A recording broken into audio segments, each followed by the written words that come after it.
Morning, everybody. We're officially starting the meeting now. I have apologies from Councillor Hopwood, Councillor Bastone and Councillor Holway, who I'm pleased to report is back home from hospital and appeared on Teams on Monday evening looking remarkably well. I can't see him there this morning, but he may join us later in the meeting. Welcome. So we are a bit thin on the ground, but we are quorate. So that's the important thing. We can take the decisions. And welcome to everybody else. We seem to have a room full of very important people this morning, so it's good to see you. And welcome to everybody on Teams as well. Right, minutes of the last meeting. Members, are you happy that these are a true record of the meeting? Agreed. Yes, good, thank you. I wasn't at the last.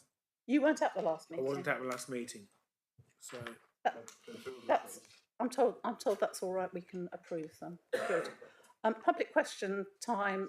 There are no public questions this morning. The executive leaders forward plan. Now there is one slight anomaly on this. You will see that this morning we should have been considering the write-off reports for Q1 and Q2. But in fact, it was agreed that those should be pushed back to January because Councillor Bastone is on leave at the moment and that's usually his paper. So we shall be carrying that through to January. Apart from that, everything that is down for the 1st of December will be considered today. Otherwise, members, do you have any questions on the forward plan? I think the only thing I'd like to comment on is the planning improvement plan, the 6-month progress review.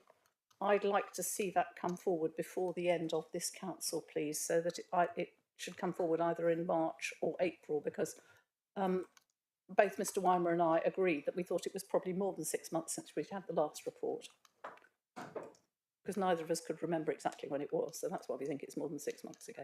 But apart from that, are there any other questions on the forward plan? No. No? Good. We'll move on to the next item then, which is the revenue and capital budget proposals for the next financial year, 23-24. And it's also a 2-year forward plan. It's 23-24 and 25-26. So now this is largely what was considered at the budget workshop for all members, but it is the latest update. A few things have changed. The members are asked to note that the forecast budget gap for 23-24 of £195,000 606, or 1.7% of the projected net budget for 23-24 of 11.43 million, and the position for future years. The budget gap has reduced from £374 616, which was reported to the executive in September, and the table in section 117 of the report sets out the relevant changes. These figures were discussed in detail at the members' budget workshop on the 10th of November. Now, you probably realise the reason this hasn't changed is because we haven't yet heard from the government what the settlement's going to be. And so when there is the meeting for all backbench members in January, you will get a much better idea of what the final budget is going to look like, because by then, all being well, we shall have the figures, won't we, Mrs. Buckle? The budget position, yes, so it will be clearer. The Chancellor's autumn statement was announced on the 17th of November. A briefing note on the announcements within the autumn statement was emailed to all members on the day. A policy statement is due to be published by the government in early December, which will give an indication of which grants, such as New Homes Bonus, Lower Tier Services Grant and Services Grant, will continue into 23-24. And we've been doing some quite active lobbying on that regarding what we would like to see, and what we would really like to see is an increase in planning fees. The report makes a recommendation to Council that South Hams continues to be part of the Devon Business Rates pool for 23-24, with a projected pooling gain of £300,000 for 23-24. Now, I know at the workshop somebody asked a question about this, The business rates pool is something of a black art as far as members are concerned, because even I don't exactly understand how it works, except that it works to our advantage. But Mrs. Buckle always chooses the right way to jump on the line. So if she pulls us out of the pool, we know she's doing the right thing. If she suggests we stay in the pool, we also know she's doing the right thing. So, and it always seems to work in our favour. So thank you very much, Mrs. Buckle. The outline capital bids, for information only, are set out at Appendix E alongside ways the capital programme could be financed for modelling purposes. They currently total 2.07 million. Full business cases for each of the capital bids will be presented to members as part of the January cycle of budget reports. The current proposals are currently in outline only, and much fuller information will be presented to members in the next cycle of budget reports. By early January, the local government finance settlement will be known to the council, and so the council will be clearer on the amount of funding that will be available to fund potential capital programme bids. Finally, in section 9 of the report, the budget timetable is shown for 23-24. It's recommended to set up an advisory committee comprising of all non-executive members to meet in January 2023 to consider next year's revenue and capital budget proposals. They will make recommendations to the executive on these proposals, and that meeting date is proposed for Thursday, the 19th of January next year. Right. Members of the executive, do you have any questions? Councillor Baldry. Thank you, Leader. I have a question on the capital programme Appendix E. But before that, just to say, can I join you sending best wishes to Councillor Holway for a good and speedy recovery? And also, just to entertain people, I was slightly late for my earlier meeting today because I got blocked in by the dust cart and couldn't get out of my drive. There we are. Appendix E, which, as you say, are outline proposals for the capital programme, and they are very outlined, and some would even say rough and ready at this stage. You've said there would need to be a business plan. I just really wonder if we can say a bit more about the process, about how these items got onto the capital programme, and coupled with that, a secondary question, whether members are consulted in the construction of this programme. Thank you, Leader. So in terms of the process, Mrs Henstock, as Head of Finance, sends out an email to all heads of service asking for capital bids to be put forward for 23-24.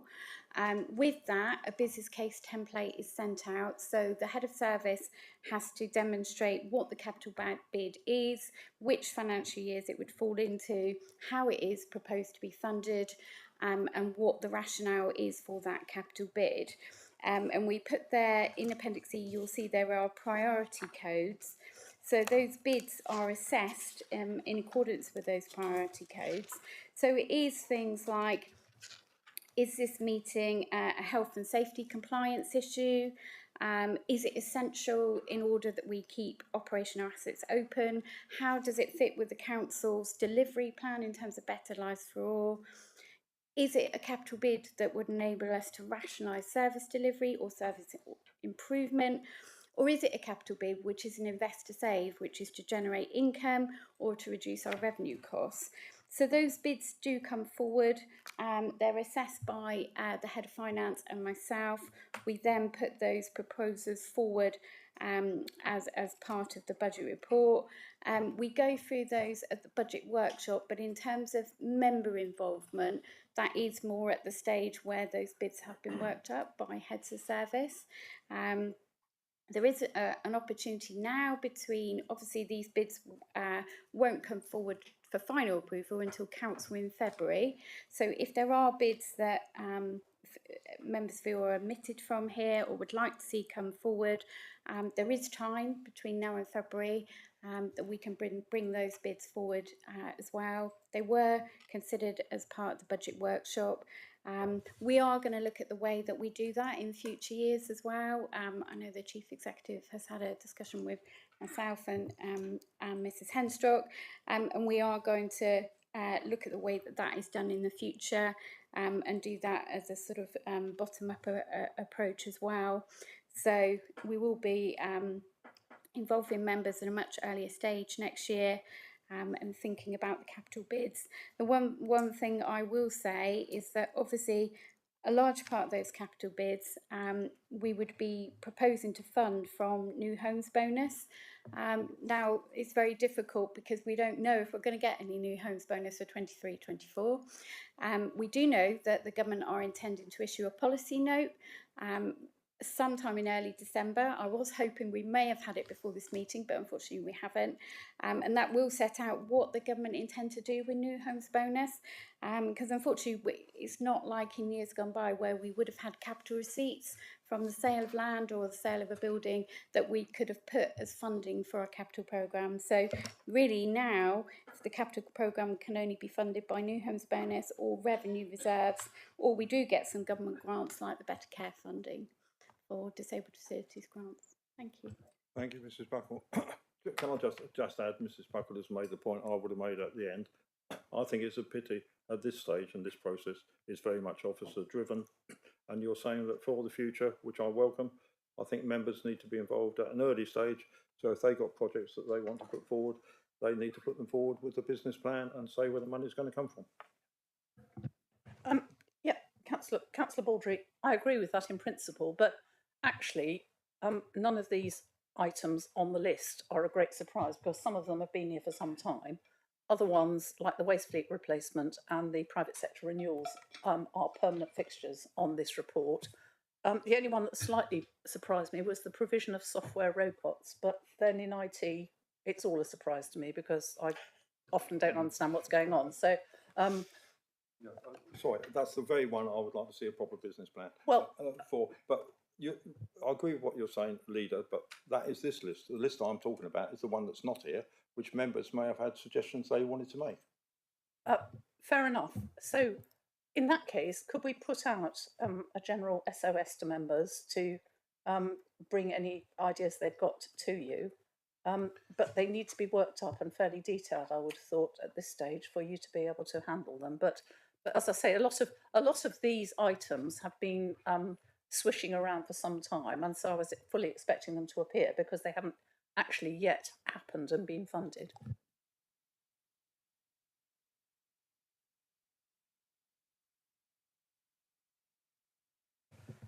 Yes, so I think the call is actually going to go out to executive members, but group leaders, I'm sure, can get things fed up through the executive if they want anything put in.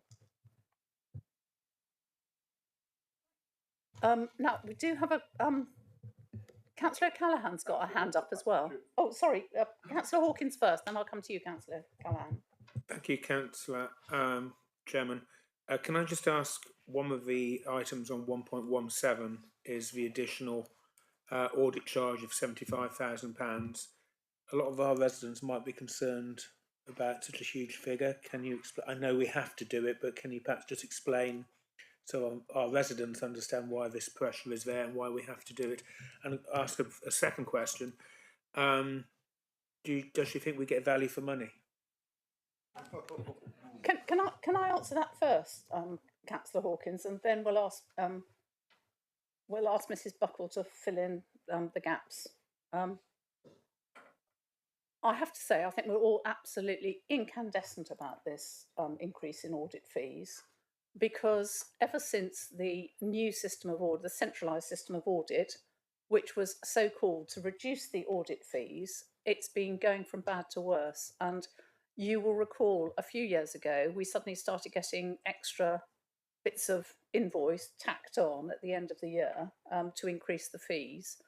Now they're being open up front about it. They don't have enough people to do the audit. There is a complete crisis in local authority audits, because it would appear that the big firms don't really want to do it. And the problem they probably don't want to do it is because they weren't making any money out of it. So now they're just putting their fees up. And the central body that organises it, and Mrs. Buckle will tell you what they're called and I can't remember, just seem to be lying on their backs with their feet in the air, you know, but sort of they've given up on it altogether. And the complete audit programme is not fit for purpose for local authorities, and we are all in despair about it. But Mrs. Buckle, would you like to fill in on anything I've not said? Yes, thank you. So with regard to audit fees, in 21-22, our audit fees are going to be about 67,000. And actually what has happened is there's been a national procurement exercise around auditors and who are going to be our auditors for 23-24 onwards, and that will be for a 5-year contract. And this council, along with about 98% of councils nationally, decided to go into that national procurement. Now that has happened, and the result of that's been conducted by an organisation called PSAA. They are the Public Sector Auditors Appointment. They are responsible for providing external auditors nationally.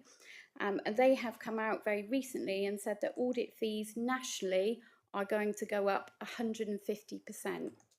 So whereas we were paying about 60,000, we need to increase our cost pressures by 75,000 to account for that extra 150% increase.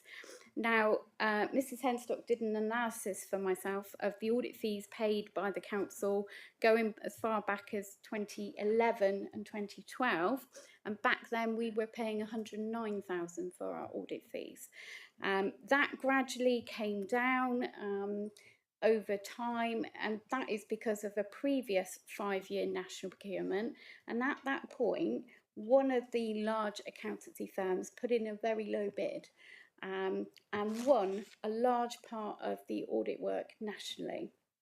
So our audit fees decreased, so did all councils nationally. But what has happened is actually in reality they can't deliver the service for that price, and therefore, although the tender was very low, what's actually happened in practice is additional fees have been charged, particularly for things like work on fixed assets, work on pensions. So what the public sector auditor appointments are now saying is actually the work cannot be done for that price. So nationally, audit fees have to go up. So this is a national thing. All councils will be having to pay out additional audit fees. We did get about £20,000 back from central government to compensate partly for the additional audit fees, but that's only one-off, whereas we're going to have to pay this additional £75,000 every year. So that's the context. It is a national thing. There is a shortage of auditors nationally. And all of the big accountancy firms say they have large graduate recruitment programs, but actually what they find is a large part of their graduates go on to work in other areas, and therefore they have difficulties retaining staff to carry on through and become their managers and then their partners. So there is a shortage nationally of auditors as well. Thank you. Now, Councillor O'Callaghan, you had a question, didn't you? And then, oh, sorry. Yeah. Sorry, Councillor O'Callaghan, I'm just going to hold you for a moment because the Chief Executive wants to make a remark. Thank you, Leader. Lisa, you've done a fabulous job of defending the audit system nationally. I'm afraid I'm more in the view of the Leader about this, actually. I think it's deeply ironic that the organisation which has to judge our value for money provides what is shockingly bad value for money, in my opinion, in terms of the costs. I did raise this issue with Sir Gary Streeter at a meeting we had with him recently, suggested that we should have some kind of reward system, which is where you have a good and clean audit. There should be proportionate element of the fees, which reflects that. So I think we should be seeing a reduction, and those that cause more work because they don't manage their finances as well as we clearly do should pay the premium. So he was quite interested in that. We've undertaken to send him a briefing note, which I think he will then raise in government. But yes, it's a challenge, isn't it, when you procure things through competition and then find that things cost you more than you think. Thank you, Leader. Thank you very much. Sorry, Councillor O'Callaghan, third time lucky. Please ask your question. Morning, thank you. Yeah, what I was, oh, I've got feedback in my, what I was going to ask, I think has been touched on by Councillor Burgee and Lisa already, but what it was briefly was, I can't think, I've got this echo in my head. I don't know if you're hearing an echo as well. No, we can hear you fine. Oh, good, right. Okay, I'll plough on then. Yeah, I was in a meeting yesterday with a couple of the council officers and a community tennis group in Kingsbridge, and we were hoping to request funding from the capital reserve, and I wasn't sure about the process actually, and that's just what's been touched on. I wasn't sure about the deadline or who we should apply to. So it looks like the deadline for 23-24 is January, from what I can gather, and I'm not entirely sure who one applies to. So at least I know, you know, we haven't missed the boat for the next financial year, hopefully.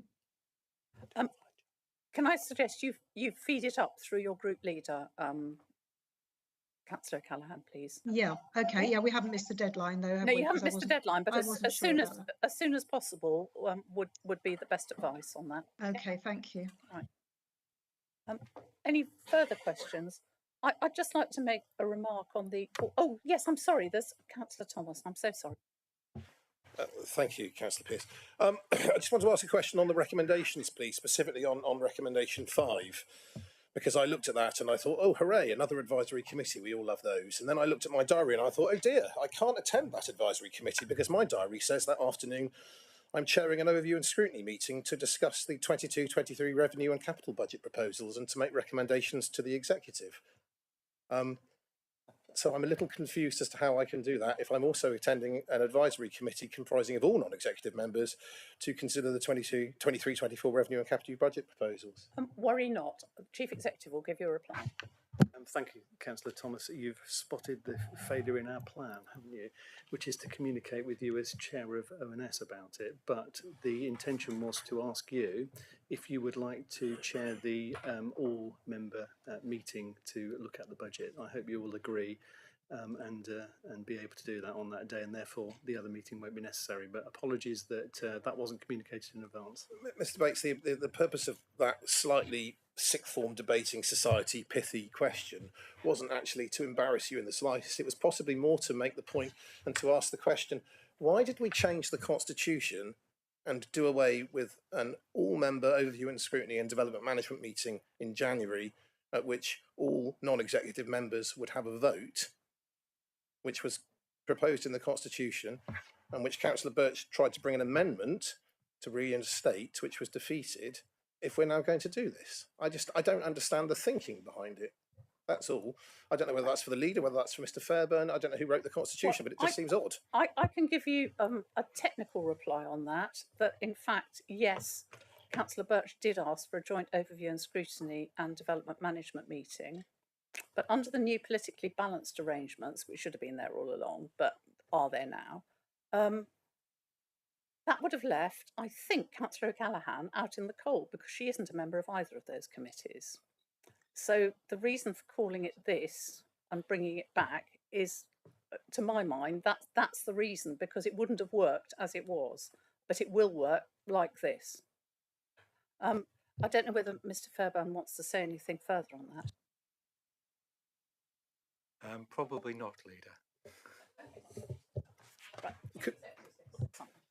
Thank you. I think we've arrived at the right outcome via a circuitous route, Leader. Thank you very much. And I take the point. I mean, the whole point of having that joint committee was to ensure that all those members who are not part of the executive could consider and express a view on the budget.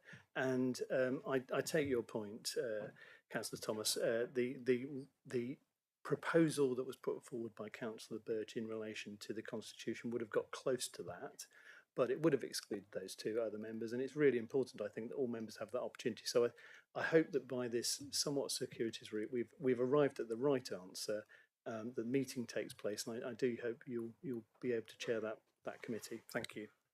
No issue for me at all. Could I just, it might make sense just to put it in the Constitution that we have every year, and then of all members, non-executive members, and then, because of course, if the council changed next year, the new leader of the council next year, who might be another, might not decide to suggest this meeting. You know, and it would be in their gift not to do so, wouldn't it? Presumably. It would, and I think having got to this point, we'll consider whether we need to put it back into the Constitution, its new format, in due course. Thank you. Right, so I think at this stage I'm going to move the recommendations, including recommendation 5, which are on pages 17 and 18 of the agenda. Do I have a second? Thank you, Councillor Baldry. Right, does anybody have any comments to make on, now we've had all the questions? No comments? I'd like to make one, and that is that the increase alone in the audit fees would virtually wipe out any increase that the government was allowing us from moving from 1.99% to 2.99%. Whether that happens or something else does is yet to be discussed, but that is the extent of the increase in the audit fees. So if there are no more comments, shall we go to the vote, members? All those in favour? That's unanimous. Thank you.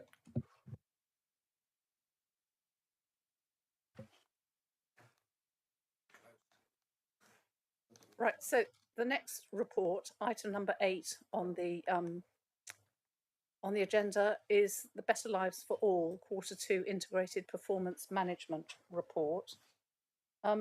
Members, you will see in this, in the introduction into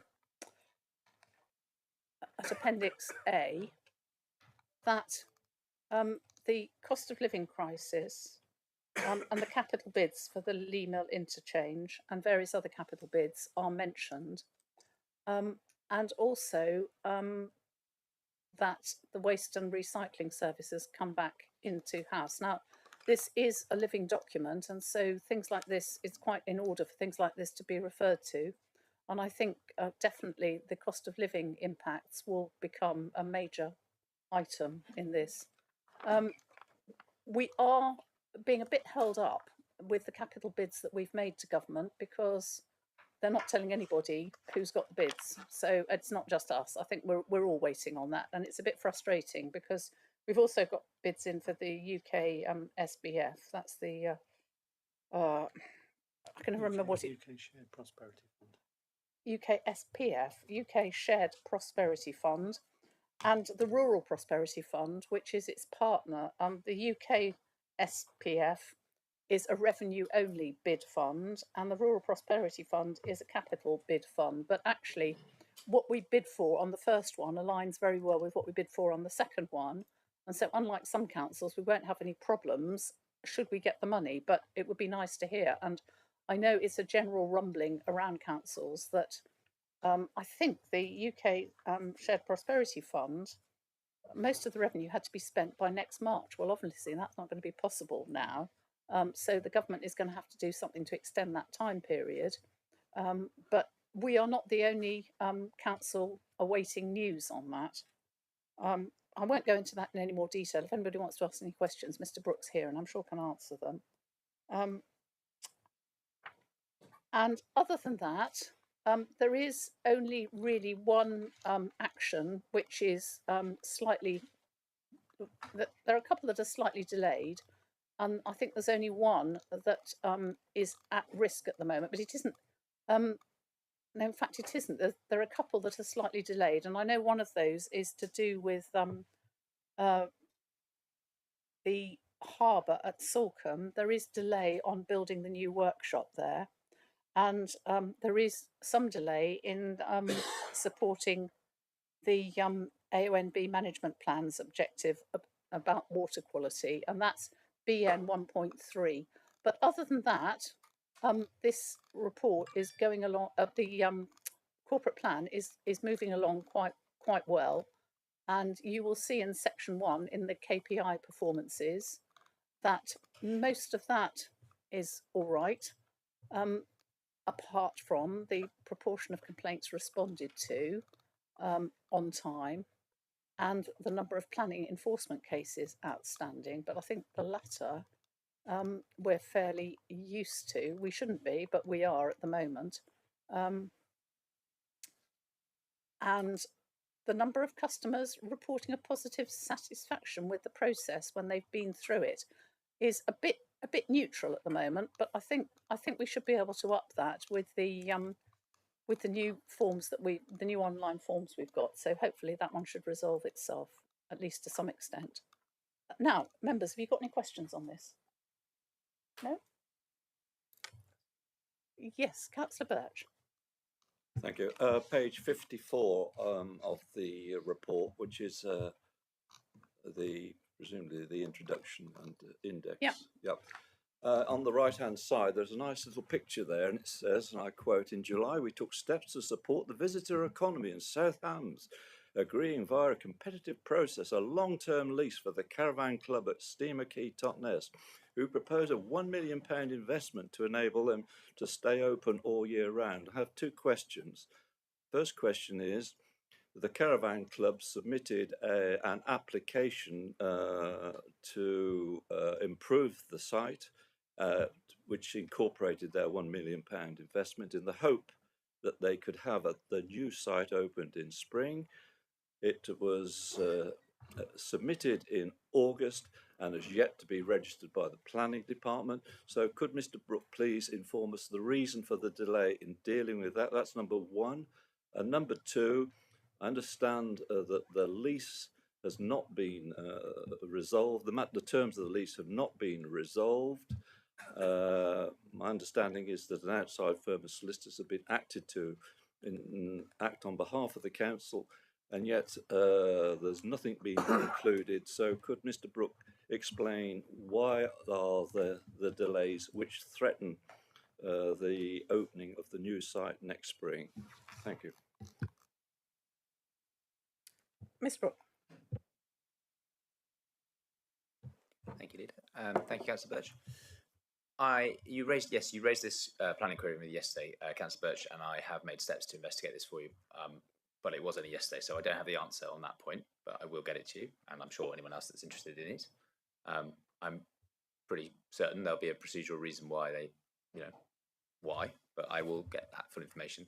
In terms of the lease, they are in occupation. We have granted them a tenancy at will, recognising the fact that we want them to be there and they run our process, and we're keen to support them rather than, evicting them, which would be within our rights, but completely daft. And they are trying to negotiate a better position for themselves, which I can understand, but it's just purely a commercial negotiation that's going on at the moment, Councillor Birch, and they have their position, we have ours, and there'll be some cut and thrust, no doubt, and I'm sure it will get resolved. But the point is, they are in there. We are working with them. We are supportive of them being there, and we look forward to the lease being issued so they can get on with investing in the site. So I'm not too concerned, but it is a priority for them and us. Thank you. You may, Councillor Birch. Yeah, I mean, there's a nice, pretty picture here, which is supposed to show credit to this council. I mean, with respect, Mr. Brooke, you've not answered my question. The fact is that it's it's most unsatisfactory, and the information that I'm getting.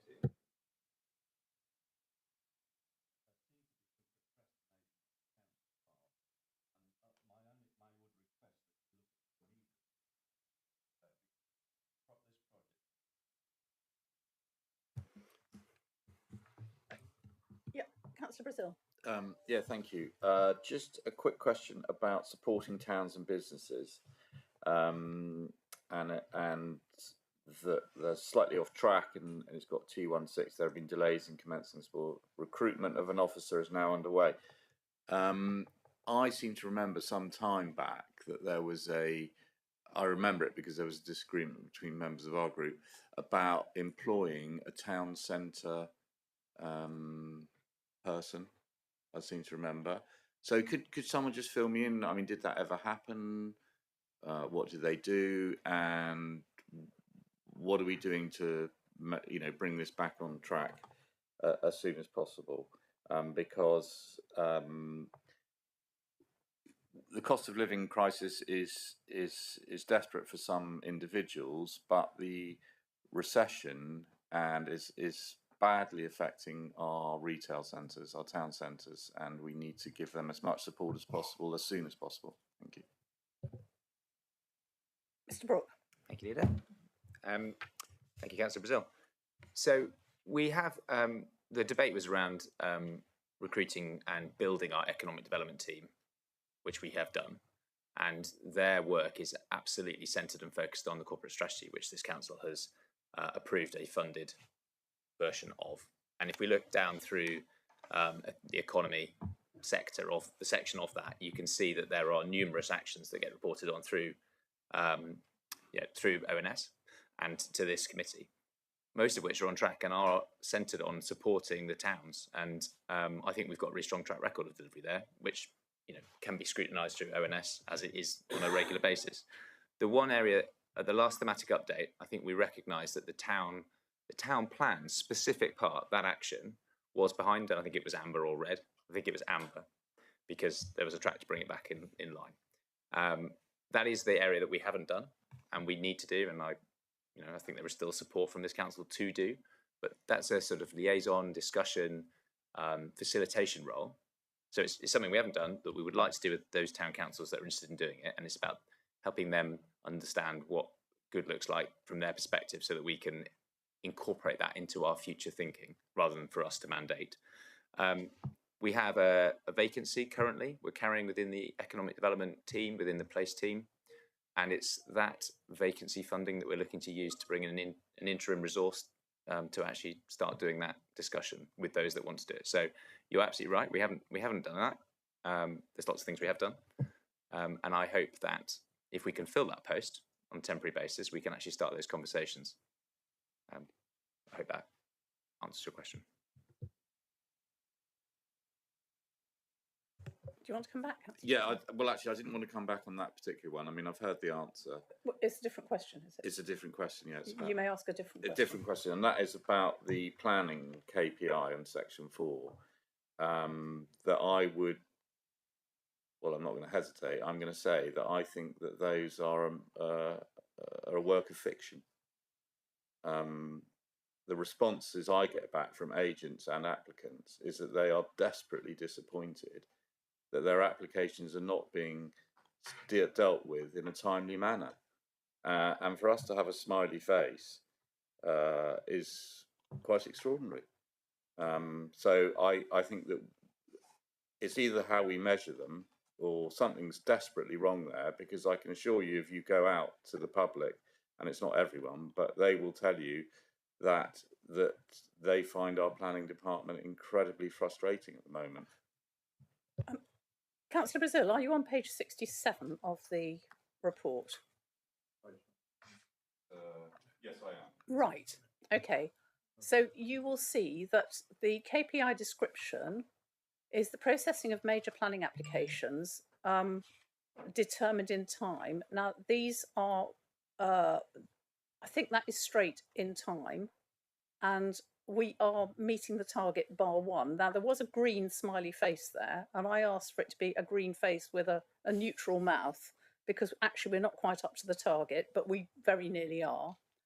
And the second one is the processing of minor planning applications determined on time with agreed time extensions, and we are meeting that target. Now, I would agree with you that there are still a number of planning applications that are still on time extensions, but certainly what's going on in my ward would indicate to me that a lot more are being processed on time. I don't know whether Councillor Long's got that general opinion now, that a lot more, I mean, this week we had a whole bunch through that were well in time, weren't they, that came through on the list? I think they are, but there are still a large number that take a long time to come through. And I think, the case in point is the Totnes caravan issue. So those that are being dealt with are relatively minor, but more complex cases are taking time. And I don't think, I think Councillor Brazil's view is correct, that it's not quite the way we would want it. I think that is correct. As far as the caravan site in Totnes goes, as far as I can see, it is a validation list problem. And we do have a validation list, and we quite rightly do not validate applications until everything on that list is satisfied. So I think that's where the problem is there. there is often a problem of that nature. There are some back outstanding problems, but what you two may not realise is that we have Alistair Wagstaff, our new Assistant Director of Planning, here this morning, and I'm sure this is going to be very near the top of his priority list. Do you want to say something, Mr. Wagstaff? Yes, yes, more than happy to, and hopefully I've hit the right button there. But yes, just welcome to everybody from me. I'm on day 4 now, so I can't quite manage to deal with all the items quite that quickly. But rest assured, I am going to start looking into the improvement plan for the planning service and looking at those ways we can continue to develop on the improvements, which Councillor Pearce has already spoken about, but to try and get that level of service and those speed of determination matters up to speed as quickly as we can. But, part of that is going to be that important work we need to do, working with the developers, the landowners and businesses, to make sure that the submissions that they're providing us with have that right level of information so that we can get them into the system more expediently so we can continue on to process them. But I will look into the issues with the specific applications so we can feed back. But, we will also continue to try and work through the overarching improvement plan that we've got to deliver those matters. Thank you. Can I just add to what you've said? But you're quite correct. And the problem with the site at Totnes, as far as the caravan comes out, it's that it was submitted in August and has not yet been registered because there's a possibility of validation issues. That is quite correct. However, what it flies in the face of is that just down the road there is a large development that was the subject of a planning application, and the validation. There are validation issues on that particular site. However, it was registered with validation issues. So there we have a situation where we have one site where the application can't be registered because there are validation issues. And yet just down the road, there's another site where there were validation issues, but the planning team decided to register. So, we have to be consistent as an organisation. So, I mean, that's another issue that needs to be looked into. Councillor Birch, 2 things. We don't normally discuss planning applications at the executive. And the second thing is that I think this is a timing issue and all to do with the planning protocol that was brought in on the 1st of April. I won't say any more now because I don't know the details, but I think that's probably the answer. Right. I am now, if we don't have any further questions, going to move the recommendation at the top of this report. Councillor Leader, can I just make a very brief point in defence of Councillor Birch? I think Councillor Birch wouldn't have raised a planning matter in executive if the executive hadn't chosen to highlight the caravan park in its glossy document. So the one does lead to the other in Councillor Birch's defence.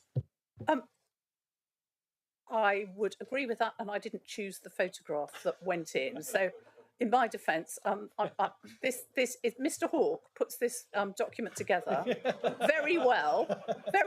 But in this particular instance, he perhaps dropped us in. It was my fault for not noticing it, because otherwise I might have asked him to take that photograph out. But I will be alert to the photographs in future, Mr. Hawke, and you and I will work it out together. Right. Good point, Councillor Thomas. Right, so executive, we're asked to note the progress in delivery of the Better Lives for All plan and the overall strategic performance of the council. Does anybody have any comments to make?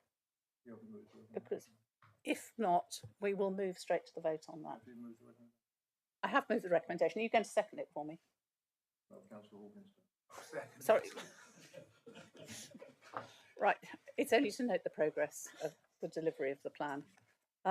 So if it's noting the progress, we will vote on it, but I don't think it probably requires a vote.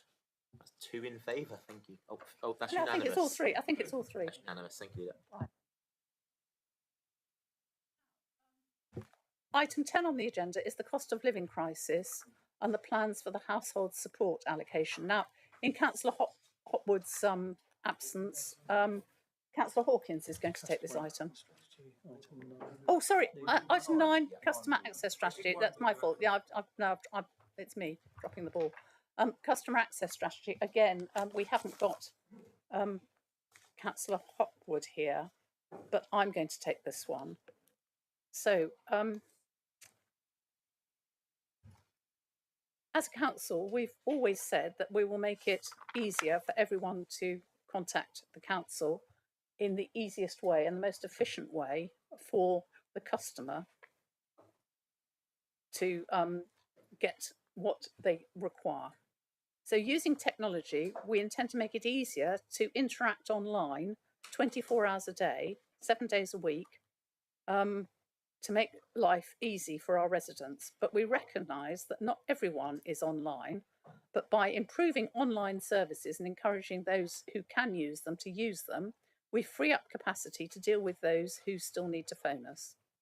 Again, by using technology, we can work more efficiently, creating capacity for those that need to see someone face to face, and building on our very successful planning appointment system, we will enable those with complex inquiries to get a face-to-face appointment, because we recognise that this is the best way of sorting those kind of problems out.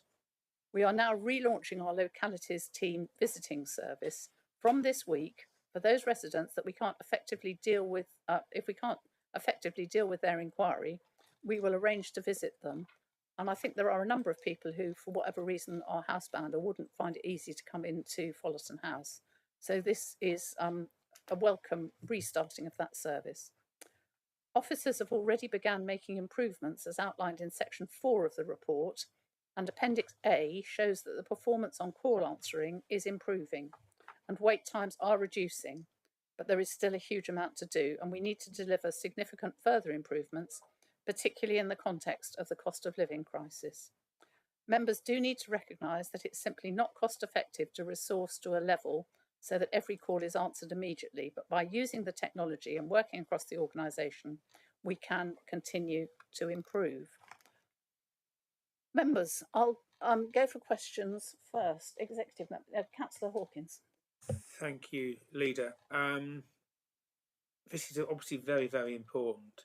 And as someone who is far from an IT expert, in fact, an IT dinosaur, although I use that constantly, I am still concerned about people that don't have easy access to IT and to computers.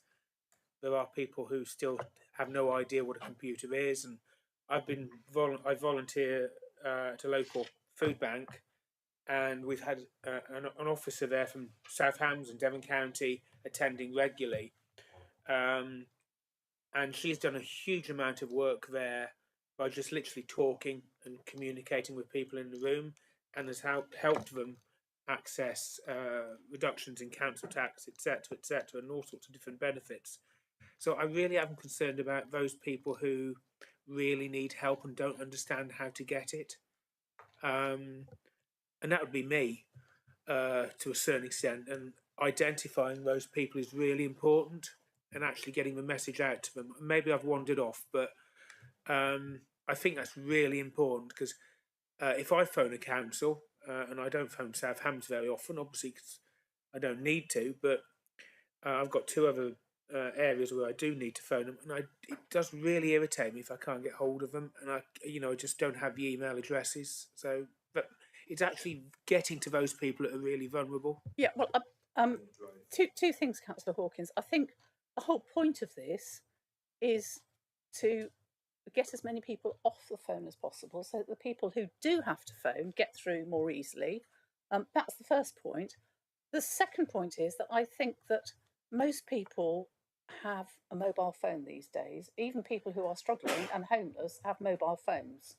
And one very welcome thing at item 4.6 in the report that I'm afraid I've been banging on for ages about is that at last we are going to start sending text messages to customers. Now, for people who are homeless, what is the point of sending them a letter if by definition they're homeless? Where do they pick the letter up? You send them a text, they will react. And that's how you get the right information out of people at the right time.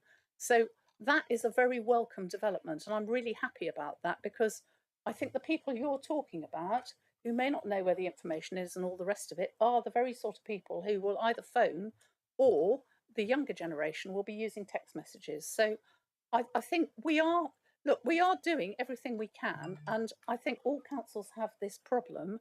of actually putting out what information is available. Now, we can all help by telling our parish councils, by putting it in our parish magazines, by propagating, as much as we can, that people need to look on our website or ask other people, where they can access services.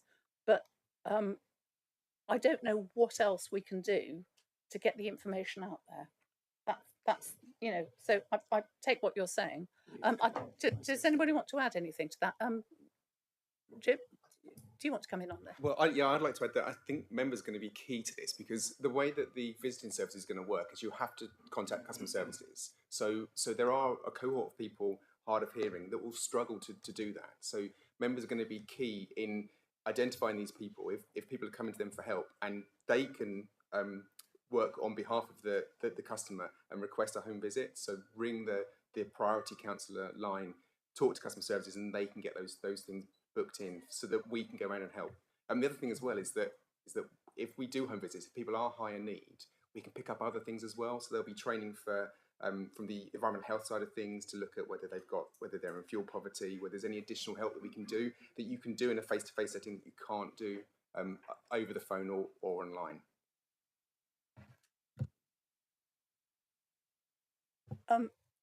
Chief Executive. Thank you, Leader. So I think this starting point needs to be, what do people want? And the vast majority of our residents, customers, businesses do not want to phone us. They don't want to email us. What they want is to be able to go onto our website, find the information they need, and be able to directly request the services that they require 24/7. They don't want there to be any human interaction with us at all. And because we are well managed and well organised in terms of our technology, by investing further into ensuring that we do that really well, what we're able to do is to release resource to put into those services which people do need our interaction with. So, for example, making sure that those people who have complex benefit inquiries are able to be dealt with really well, better than we have been able to do previously, by ensuring that we are able to make home visits for those people who simply cannot come to us. So I think you have to see the whole picture here. It's a whole system, and the intention is to shift resources from unproductive interactions to ensure that those interactions that can only work with human involvement work well. So we're trying to make sure that we shift resource so that those who need it most get it and get a much better service than we've previously been able to provide. I'd like to pay credit to Jim actually for the improvements he's been able to make in the contact centre, which ultimately is important. We need to make sure that when people do contact us, they get a reply, and they get a reply in a timely fashion. And we've seen that improvement happening. Mr. Molyneux, I don't know whether you want to add a few more words. Thank you. The only point I wanted to add, and it sort of strays into the next report you mentioned specifically around cost of living and the help that's required, is as well as all the work that we've described, the other element here is partners and working with our partners. And on that basis, we've made the decision to move sort of the main thrust of partnerships in terms of cost of living under Mrs. Hotchkiss as a head of revenues and benefits, so that revenues and benefits and all those third sector partners who are dealing with residents who need financial help and support are all in one place. So I think that just complements all the other stuff that we've just said. So just making that point. Now we have, if we've finished, if anybody else got a question, because there are some. No, I've got points to make in the debate. Okay. So who was first? I think Councillor O'Callaghan was first, and then we've got Councillor Mackay as well. Councillor O'Callaghan. Hello again. Yeah, just a couple of points I wanted to make. Something on my screen. First of all, it may just be me, but I don't like the term customer. It makes it sound like a business, and we are supposed to be a council serving residents. So that's my view. I don't like that term.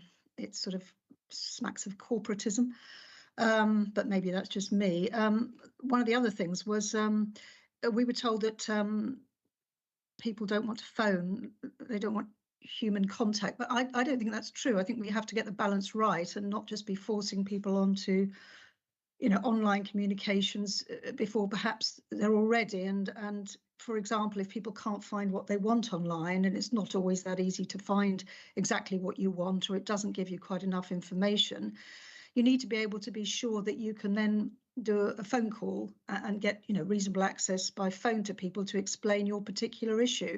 And that's the case with businesses as well. And it does frustrate a lot of people, including me, when you're just told, go online, do this online. Have you ever considered going online? Yes, I have, but I can't, I don't want, I can't find what I want. And I expect to get a reasonable phone response when I do phone. So I just think we need to be a bit careful about, moving off too quickly onto this. Most people want to be online. There are nuances. As I say, you can't always find exactly what you want online in the council and elsewhere in life. And I think, I found that to be true myself. And I think it's true particularly for older people as well, of which I'm one. And another point I wanted to make was going back a bit in the council meeting. In an earlier point, it was I was referred to, for the benefit of public who may be listening, that I wasn't on either of the main committees, development management and overview and scrutiny. And I just wanted to explain that that wasn't my choice. It was said that I was out in the cold like some sort of spy. That wasn't my choice. It was in the interests of political balancing, apparently, which seemed to mean that somebody had to, from the opposition benches, had to go off the overview and scrutiny, and that turned out to be me. So just to clarify that it's not, if you see that I'm not on either of the main committees, that wasn't my choice. I did volunteer, but it was kind of an army volunteer kind of thing. And the point I wanted to make on this particular item is on 4.4, really, on the actual Follerton House, not the virtual one, the actual one. I was there for a meeting a month or so ago with a couple of Councillor senior O'Callaghan, officers. is this a question? Yes, it is. Oh, okay. And I was there for a meeting with a couple of senior officers. And when I hadn't realised, perhaps I should have done, that the entire building wasn't really accessible to the public. I had assumed that there would be some sort of, note there or some guidance as to what you should do if you turned up and there wasn't anyone there. So I was a bit bamboozled. And while I was there trying to work out what to do, a couple of members of the public turned up and were totally confused and didn't know what to do and were wandering around the place. So my question is, I see that we are sorting out virtual reception areas, etc. But what is the situation at the moment? Because it appears there are members of the public turning up who have got no or didn't have any guidance on what they should do about actually contacting someone in reality and not virtually. Is there something in place now to help them? Thank you. Councillor O'Callaghan, so the first part of your question, we are not trying to force anybody online at all, but with the resources we have, we would not be able to sustain having everybody turning up at reception or everybody phoning in. And that's why we're encouraging people who can and who have a simple request to go online and fill in that form online, because that is the best way of them getting a quick service too, because it goes straight to the right part of the organisation and gets dealt with. As to your second question regarding the reception, I'm going to ask Mr Molyneux to reply to you. Thank you, Leader. Just back to the first bit of the question, and what I would say is what we should be aiming for is online services that are really easy to use. And we mentioned in the report about adopting the gov.uk standards. And nowadays, taxing your car, applying for a passport is very, very simple online and a step-by-step process. And that's where we need to get to in terms of the council services. People will use them online if they're easy to use and they're straightforward. So we need to hone all our sort of resource into making it simple, easy to understand, and then people will use those services. So the second part of the question. So I've been having conversations with Citizens Advice, and Mrs Hotchkiss is now responsible for that partnership. They are seeing an influx of people who go to them because they can't get to our reception. We do have a phone, but we're, as we say, we're talking about plans now about making a reception space where people can come into the reception so that the doors will be open. There will then be, in effect, numbers and computer access to get through to all the residents of the building. So we've got Devon County Council in there as well. So we are going to make it so that people can come in, use the toilet, have a space, talk to somebody, get hold of somebody, and they'll be prioritised to get through to people. And in the meantime, we're working with Citizens Advice, who have got an extra resource in place, and we're working with them to make it easier for them to contact us if it relates to a council inquiry. So that is in place now with Citizens Advice. So when will that actually be in place? In terms of the revised reception, we're hoping before, I think we can start the work possibly as early as January. So, and it's not a huge amount of work. So I think by the end of February we'll be done. I was just a bit surprised that there was nothing there at all when I was there, and that was a month, 6 weeks ago. One of the issues that we have is we have a fixed amount of resource, we have a fixed amount of capacity to deliver the service for all residents. We know from the data that the CAB has given us, we know from the data from West Devon about how popular the receptions are and being used. I think that excluding things like dropping off letters, wanting to use the toilet, there were around 80 contacts the CAB had over 3 months. So for opening times, you're only talking about 1 or 2 people per day on average wanting to use the facilities, and we would require two reception staff being there that would be removed from the phones. So the difficulty is always that would take up probably 10 to 20% of our resource, but only service less than maybe 0.5% of the people that want to visit us. And that's always the challenge that we're balancing up. That we would be downgrading the service for some residents in order to improve it for some others. We also have data on the emergency phone that we have available for people to use, and the majority of users are local to Totnes, so it doesn't support residents in other parts of the authority. It's only for people that live locally. So again, it's trying to maximise the support for the maximum number of residents. Thank you, Councillor Callaghan. Can we move on now? Yes, Leader, that's within your gift. All right.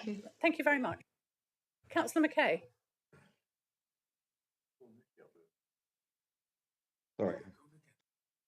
Okay, thank you very much. I've got a number of concerns about this report.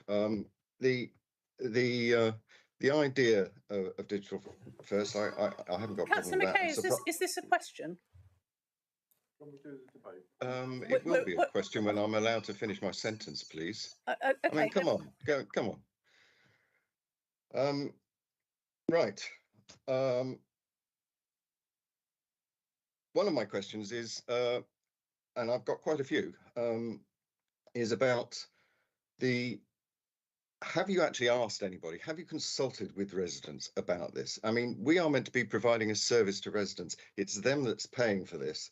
And I feel that we should be talking to them. Every resident that I know have come across during the course of my day and during the course of the last several years expect the reception to be open. I'm constantly being asked when it's going to be open. And I think they should be consulted as to whether this idea of a virtual reception is what they want. I doubt that they do want it, but I can fully understand the resourcing thing, but it's very difficult to understand how having home visits, the cost of home visits and supporting home visits can be balanced against having somebody in reception. Now, I also appreciate this business of lone working. You need 2 people there. I'm sure these people can be doing a job that is very useful to the council, but be available for people that are coming in. there's a figure quoted just earlier about 80 people.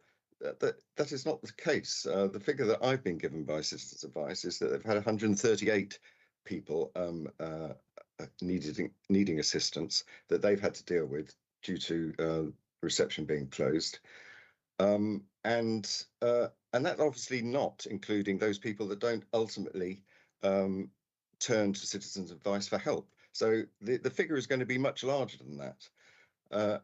And I had just recently an individual that Afghani that had tried the online forms, couldn't cope with it, had a heavy accent, couldn't do it on the phone. Basically, he needed to go and see somebody and couldn't. I mean, this situation whereby people, I mean, there's also been various situations where, people who have actually been in tears outside of Citizens Advice. It's been reported to me via Citizens Advice. I mean, people in real distress that had just weren't capable of dealing with the whole online experience. I mean, obviously, most people will do it, and they need to be encouraged to do it, but there is a significant number of people that can't do it, and getting a text or whatever is not going to help them resolve their problem. They need to talk to a human being, and I believe Citizens Advice have also offered to help man the reception, to have some sort of partnership going whereby we can keep this thing open so that there is that human contact. And I also would add that from a reputational point of view, the council is painting itself into a corner to some degree, because you're starting to look more and more and more like a faceless corporate, and we need to be much more. I mean, the council needs to be a much more friendly individual, a corporate individual, and I agree with Councillor O'Callaghan about the term customer. I mean, these people are clients; they're not customers. And so my question is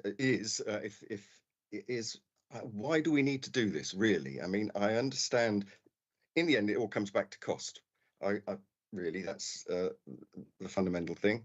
I don't think the digital first principle. I mean, really, in this day and age, it's surprising that we're talking in terms of digital first, because most companies have integrated systems across all their functions, and that's where efficiencies come from. Obviously, we need to digitize and be as efficient as possible internally, so that we can provide service to our clients. But so this term is a bit completely unnecessary, because it's stating the bleeding obvious, I think. But in terms of cost, I wouldn't have thought keeping the reception open was going to be a big burden, but it would make a huge difference to a lot of people, I think. So there is a question in there, but and I would be interested in the answer. Why do we need to do this? It seems to be an unnecessary step. Councillor McKay, I can understand maybe why there's a case for residents in your ward going to the reception at Totnes. It doesn't make any sense for the residents in Councillor Hopwood's ward, for instance. So, and have you been around other councils to see whether they've got their receptions open? That's a question I would ask you. And we are paying the CAB quite a lot of extra money for the increased workload that we're anticipating they will have because of the cost of living crisis. And so that's the very first I've heard of that. How much are we paying Citizens Advice to pick up this extra work? I forget how much it is, but it's quite. Mrs. Bopple, can you just remind us of the figure, please? I don't know if Mr. Hawke would know that figure more than myself. Oh, where's he gone? I'll have a look, because it's on the Life Partnership. We'll let you know that figure, but it was in a report that came before us recently on the partnership funding report.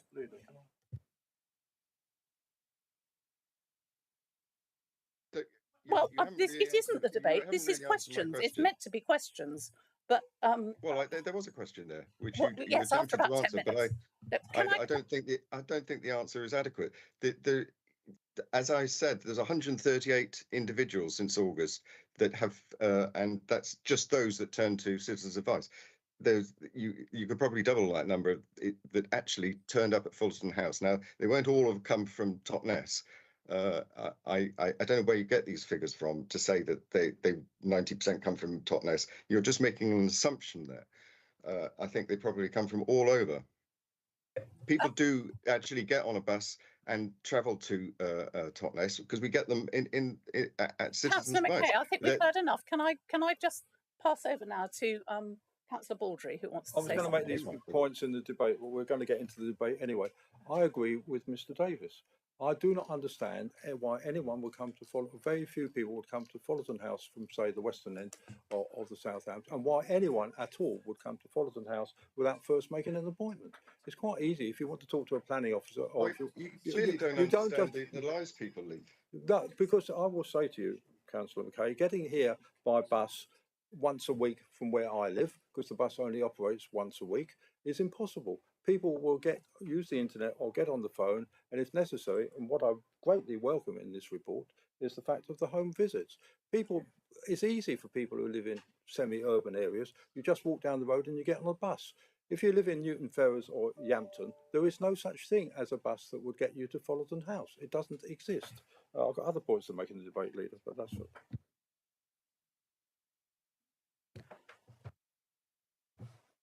Councillor McKay, I have an answer for you. The report came to the executive in October. The total funding we give to the CAB is £71,000 a year, and we voted through an extra £10,000 to help them, which they've requested from us, to help them deal with the cost of living crisis and the extra work they might incur from that. So that's the answer to that question. Are there any further questions from anybody else? Because if not, I'm going to... Councillor Long. Sorry, Councillor Long. Thank you, Chairman. This is a question.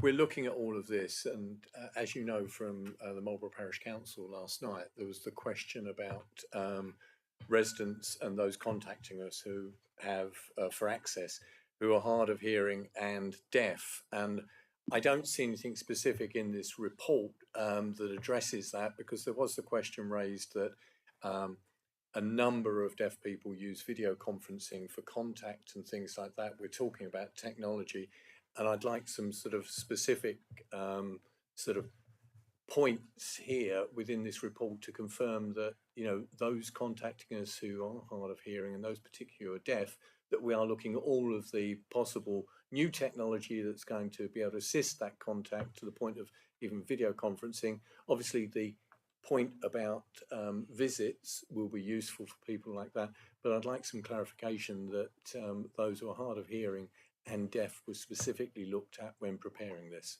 Thank you.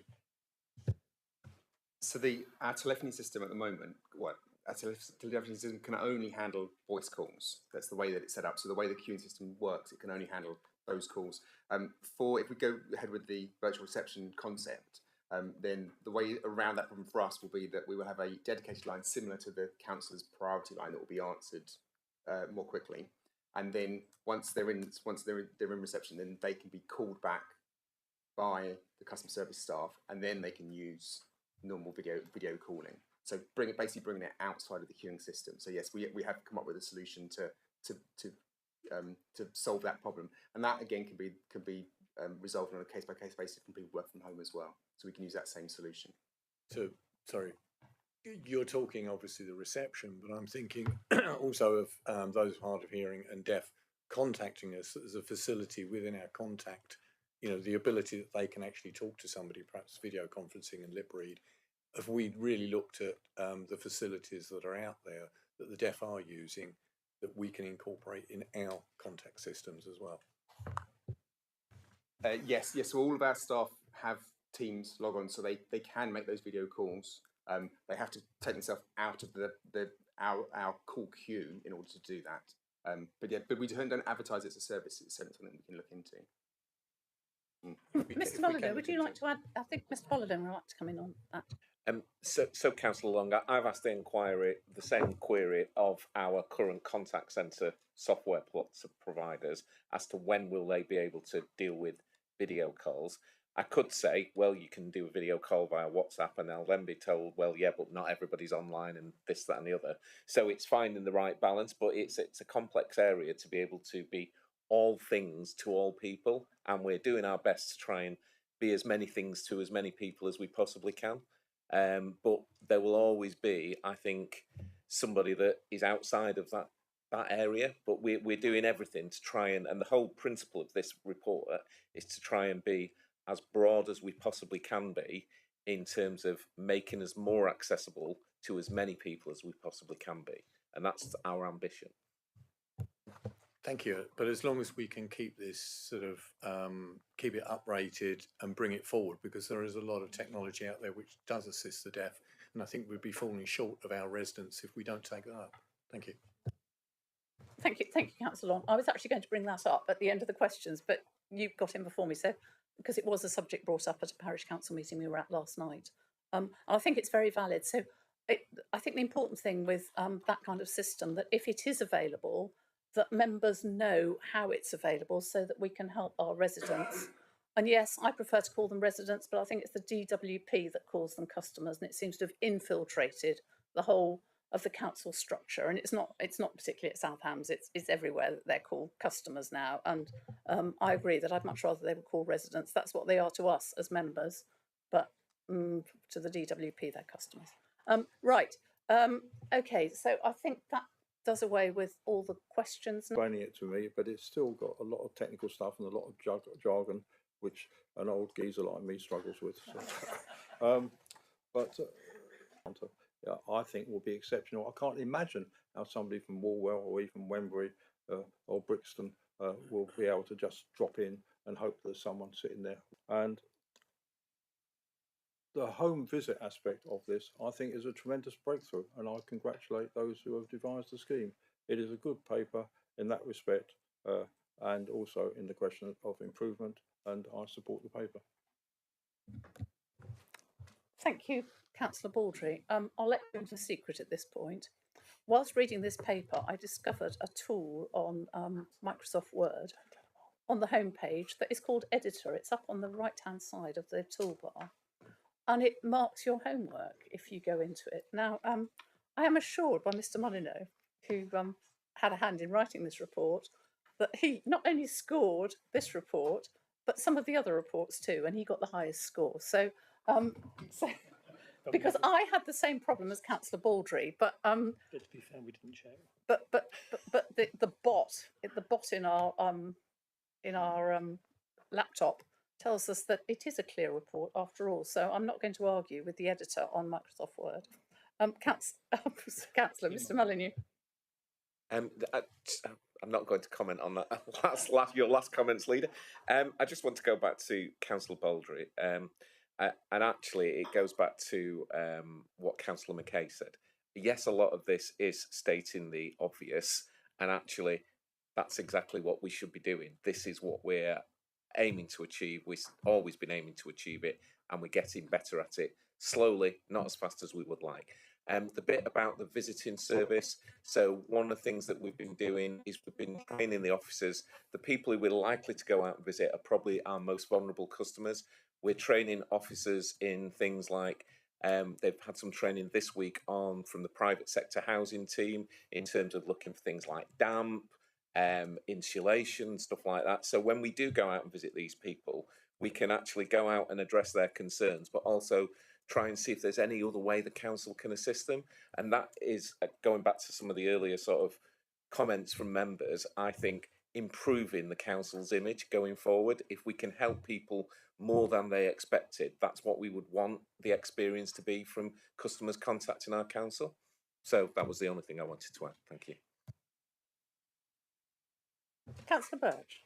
Yeah, I think there's one important omission in this this report and in the discussion or question so far, is that what I've found, and I'm sure other members have found, that if a resident is unable to get an answer, then he or she should contact their local member. I mean, that's what we're here for. As part of our duty is many cases where residents have been able to get through the labyrinth of Southampton. And what they do, they come to the councillors, and the councillors are probably more effective than a switchboard for getting problems resolved. So I think that's an omission in the report. Oh, good point, Councillor Birch. Thank you. Yes, Councillor Taylor. No. Yeah, I just want to follow up on that really, and that was exactly what I was going to say. We're elected members. I'm in an area where it's a kind of Waiting for Godot area. That's why I joined them really. They're pretty ancient. And I get phone calls regularly, and I can signpost them to where they should go and help them get through to that. So they've got contacts because they can come to it. We're elected members, so we should be ready to work for that. And if the member's not, then he should be, or she. Thank you, Councillor Taylor. Right, Councillor McKay, is that a residual hand, or do you want to come back in the comments section? Yeah, I'd like to come back because for a point of clarification, you said that they've received, this is Citizens Advice, had received £71,000 and £10,000 extra for the burden of working with dealing with the cost of living crisis. This is not correct. They've received 60,000 in this current financial year, and they asked for an extra 30,000 for next year. I think you have agreed to, or the council has agreed to, 10,000 uplift for next year, and this is for core funding. This is not for the extra burden of dealing with the overflow from a closed Folsden House reception. So basically, what Councillor McKay, I never said it was. I never said it was. I said it was to help to deal with the cost of living crisis. I never said it was to deal with the reception. Well, it's not. It's neither. It's not that. It's core funding, and so there's no extra for the extra burden. As I'm just clarifying it so that members know exactly what the situation is. And the total is 71,000, including the 10,000 extra. And it has yet to go through council. So now, no doubt, when that recommendation comes before council, you can say that again if you want to, Councillor McKay. But I think we've got the message. Thank you. Councillor Brazil. Yeah, thank you. I think obviously things change and the way we interact with each other, that changes, including the council. I think part of the problem, though, is that when a council starts talking about customers, it's forgetting that customers are a captive audience. We're not like Barclays Bank that decides to close its branch so that people can't go there and they vote with their feet and go to the bank next door. Because if you live in the South Hams District Council is your council, full stop. You can't go and join Teambridge or whatever. So I think it's a very dangerous thing to talk about customers, and it's certainly a word I think should be banned at this council, because I don't think it sets the right impression, and it gives people that who've gone to these business courses that they're looking after customers. They're not. They're looking after residents. And just following on from that, I think that it can't just be, we are a public service and we cannot just be, it's not just all about the money, and actually it is about the most vulnerable residents that we have in our communities, and we should be bending over backwards to try and support them as much as we can.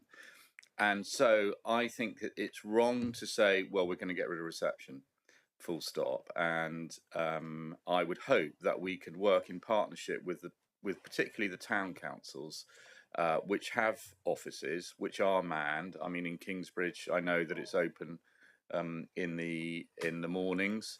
That we have some kind of partnership that they know, that understand that is also a hub for the district council as well, and I think that would help. I really welcome the home visits. I think that is a fantastic idea.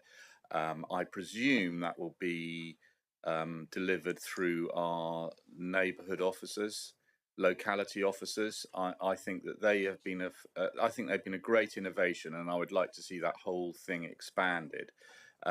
obviously in conjunction with the local members as well, the local councillors. But so you know, I would say that this is a work in process, and that actually we need to get feedback from our residents as to what they feel, and particularly when you get those incredibly vulnerable ones who, for whatever reason, find it incredibly difficult to communicate with the council, and how they feel that we could do that better. So, you know, I mean, and I'm pretty neutral about this report, but I would hope that it's not the end by any stretch of the imagination.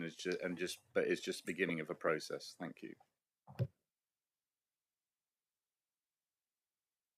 Thank you, Councillor Brazil. I think that's I think, you know, I'm certainly in agreement with nearly everything you've said there. So I think moving forward, this is work in progress, and we need to be updated, and members need to also be fully informed on any of the new technologies that are coming in, so that we are able to tell our residents about it. But I know from my phone calls that, you know, we are very much the first point of contact if things start going wrong. So Councillor Birch was absolutely right on that one.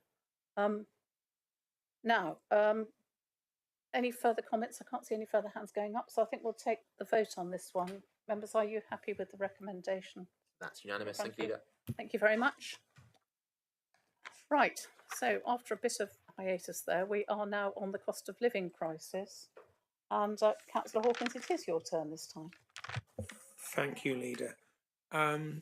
Councillor Hopwood was floating in the ether a little bit earlier. I don't know whether she's still here or whether she's left us. I think she was probably on a break from her course for a Was few she? minutes, Okay. but she's gone again now.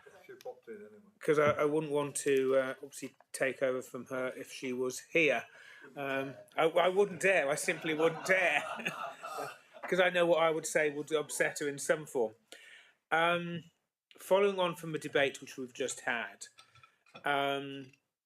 you know, we're councillors because we want to help our residents and we care about our communities. That's why we're councillors. We're not councillors because we are Conservatives or Liberal Democrats or whatever.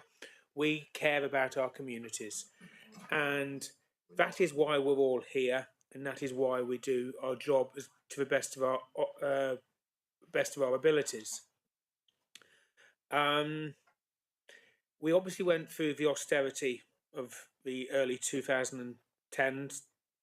Then we had the pandemic, and now we've got the cost of living crisis, which has all hit those which are the most vulnerable in our communities. And it is really important that we as councillors, our first line, yes, I have that, and I've been emailing residents. I've been away for the last 10 days, but I've been doing my emails from there the entire time. And it's really important that we work with our officers to actually do the best we possibly can for our residents. During the pandemic, which we all hoped we would never have to live through, but thankfully, some of us have come out the other end and we've lived through it. But we have built up some really good working relationships with community groups in our towns and parishes, which we have to continue to build up on. And working with the CVS and Citizens Advice, that is a core part of this. In the light of the ongoing cost of living crisis, we have received further funding of £187,311 from Devon County Council to provide support to households in the South Hams during the winter months. That obviously has come down from central government.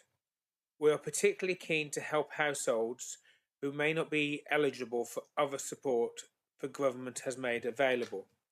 The proposals are an innovative mixture of direct support, an application process, and some longer-term sustainable solutions to help households deal with higher energy needs, such as the provision of slow cookers and electric blankets.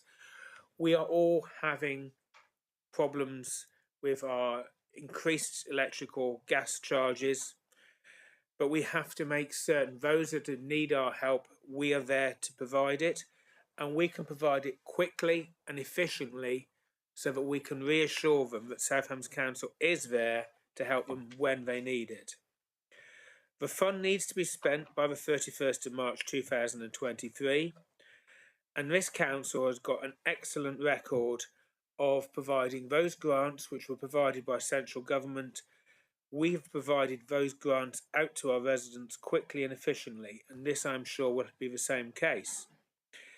In any individual element of a programme is likely to underspend, consideration will be given to reallocating to areas that have the greater demand. Various options were considered before making the recommendations, but these recommendations are below. Whilst these all had merit, these were mainly discounted due to administrative complexity. The recommendations are attached, or they're on the screen.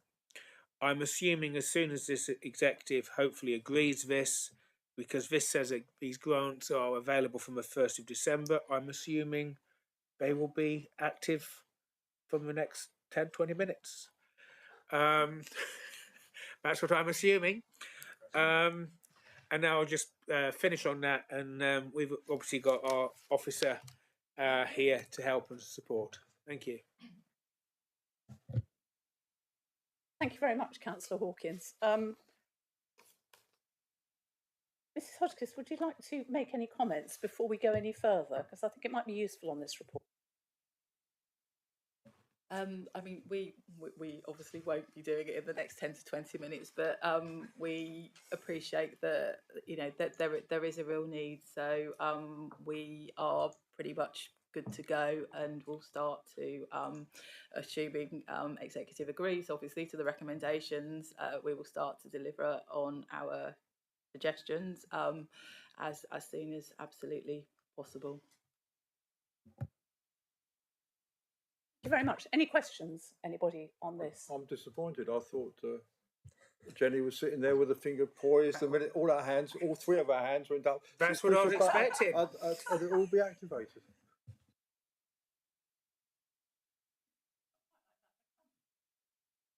Councillor Thomas, you've got a question. On that point, and not with the 20-minute nonsense, obviously, but if the executive agrees it today, are people going to get money before Christmas? Yeah, I mean, I obviously don't want to over commit and fail to deliver, but certainly for a lot of these cases, particularly the people who receive council tax disabled band reduction, we are actually likely to have their payment details. So we should be able to, you know, make those payments as soon as we possibly can, and hopefully this side of Christmas. Yeah, I think the answer to that is that sort of the designated people will get it, but there's a lot of people coming to us for things included in this report, and they may not all turn up before Christmas. No, I do Thomas. understand that, Leader. Yeah. It was just where we could, we would. Yes. Absolutely. Right. Councillor Brazil. Yeah, thank you. I just wanted to ask about the £650 payments to working age households not receiving passported benefits. I'm struggling to understand it. What are we saying is that we're giving £650 per household of people under the age of retirement if they don't get any benefits, or how are we targeting that really? Shall we ask Mrs Hodgkiss to explain that one in a bit more detail? Yeah, thank you. Yeah, apologies. With hindsight, that recommendation possibly could be constructed a little bit more clearly. We've actually got 21 households, I think it is from memory, who would fit into this category. It's essentially equalising up the support to those people who haven't received the same level of support through other government schemes.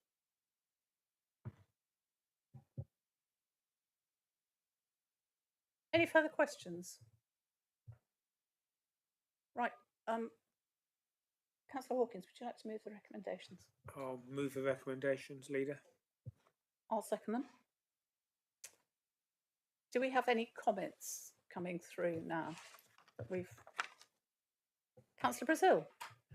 Yeah, just to say that I have to say I much prefer this kind of government grant that gives the discretion to the local authority on who they feel should be paid, and it's a crying shame that was not included on some of the other grants that we had, particularly during COVID, where we ended up giving millions to people who really didn't need it.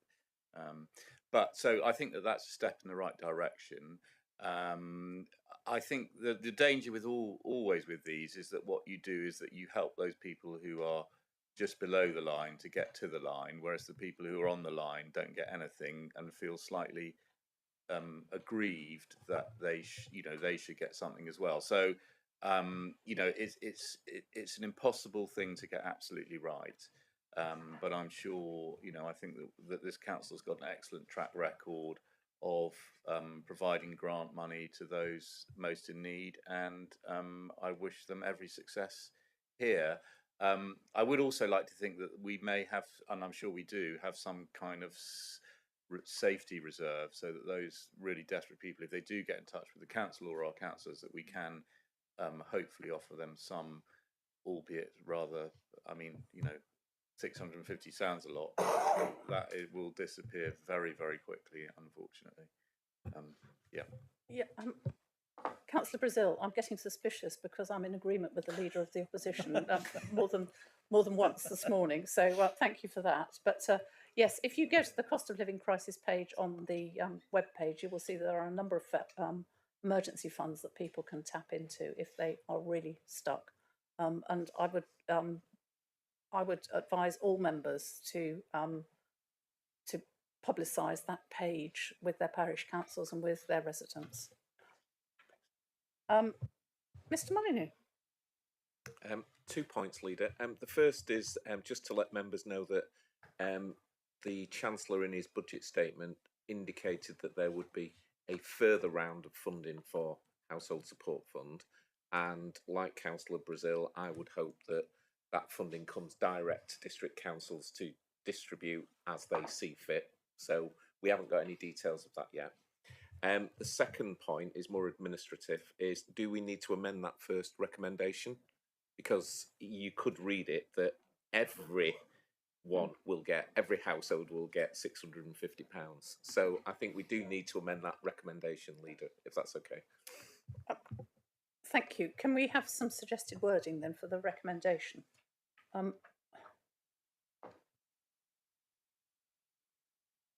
You could say, I don't know. I think Jenny's going to give you a Jenny, suggestion. yes. We could insert receiving council tax reduction and not receiving passported benefits. That should cover it. If that covers it, then Yeah. actually that makes it a lot clearer too. So, yeah. Can I make another point on, Yes. on something else as well? It was just to add that we've received some notification about an alternative bills support, an energy bills support scheme alternative funding. This is something that's being delivered by ourselves in partnership with BEIS, and I'm due to attend a webinar next week for some more information. But essentially what it's looking to do is to provide support to residents who don't have a direct contract with an energy supplier. So that's another scheme that we will be, once we have the detail of, we'll be looking to formulate a delivery plan for, but that will give help to those residents who perhaps live in houses of multiple occupation, sort of sheltered accommodation, that type of scenario. Thank you for that. Are you happy with that wording? No, I think it's the not should come out, shouldn't it? Yeah. Well, it's not receiving passported Benefits, but are receiving council tax reduction.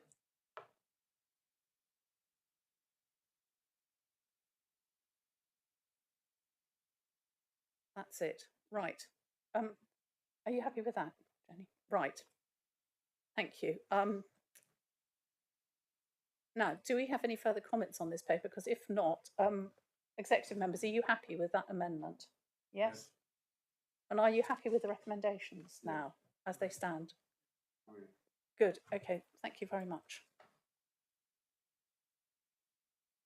Have you got that? That's right. Thank you. So the next report on the agenda is the monthly housing crisis update. And I'll welcome. Thank you. Right. So this is a really good roundup of what actually we've been up to over the last year since the housing crisis was declared last September. So it's slightly more than a year. Let's be clear, we can only do so much, and we've concentrated on the areas where we can have the most influence. We've not been helped by events. The cost of living crisis and the global increase in the cost of building materials are pushing the housing market to a real crisis point of affordability. The Homes for Ukraine programme, whilst being very successful locally, may well lead to a sting in its tail because there's a complete government policy vacuum at the end of the initial 6-month scheme. Work on the homeless strategy and home energy efficiency programmes continue. Properties have been purchased for housing the homeless temporarily, or 2 properties have been purchased for temporary housing for homeless until permanent solutions can be found for them. Best use of current stock is one of the most easily attainable tools we have to improve housing for local people.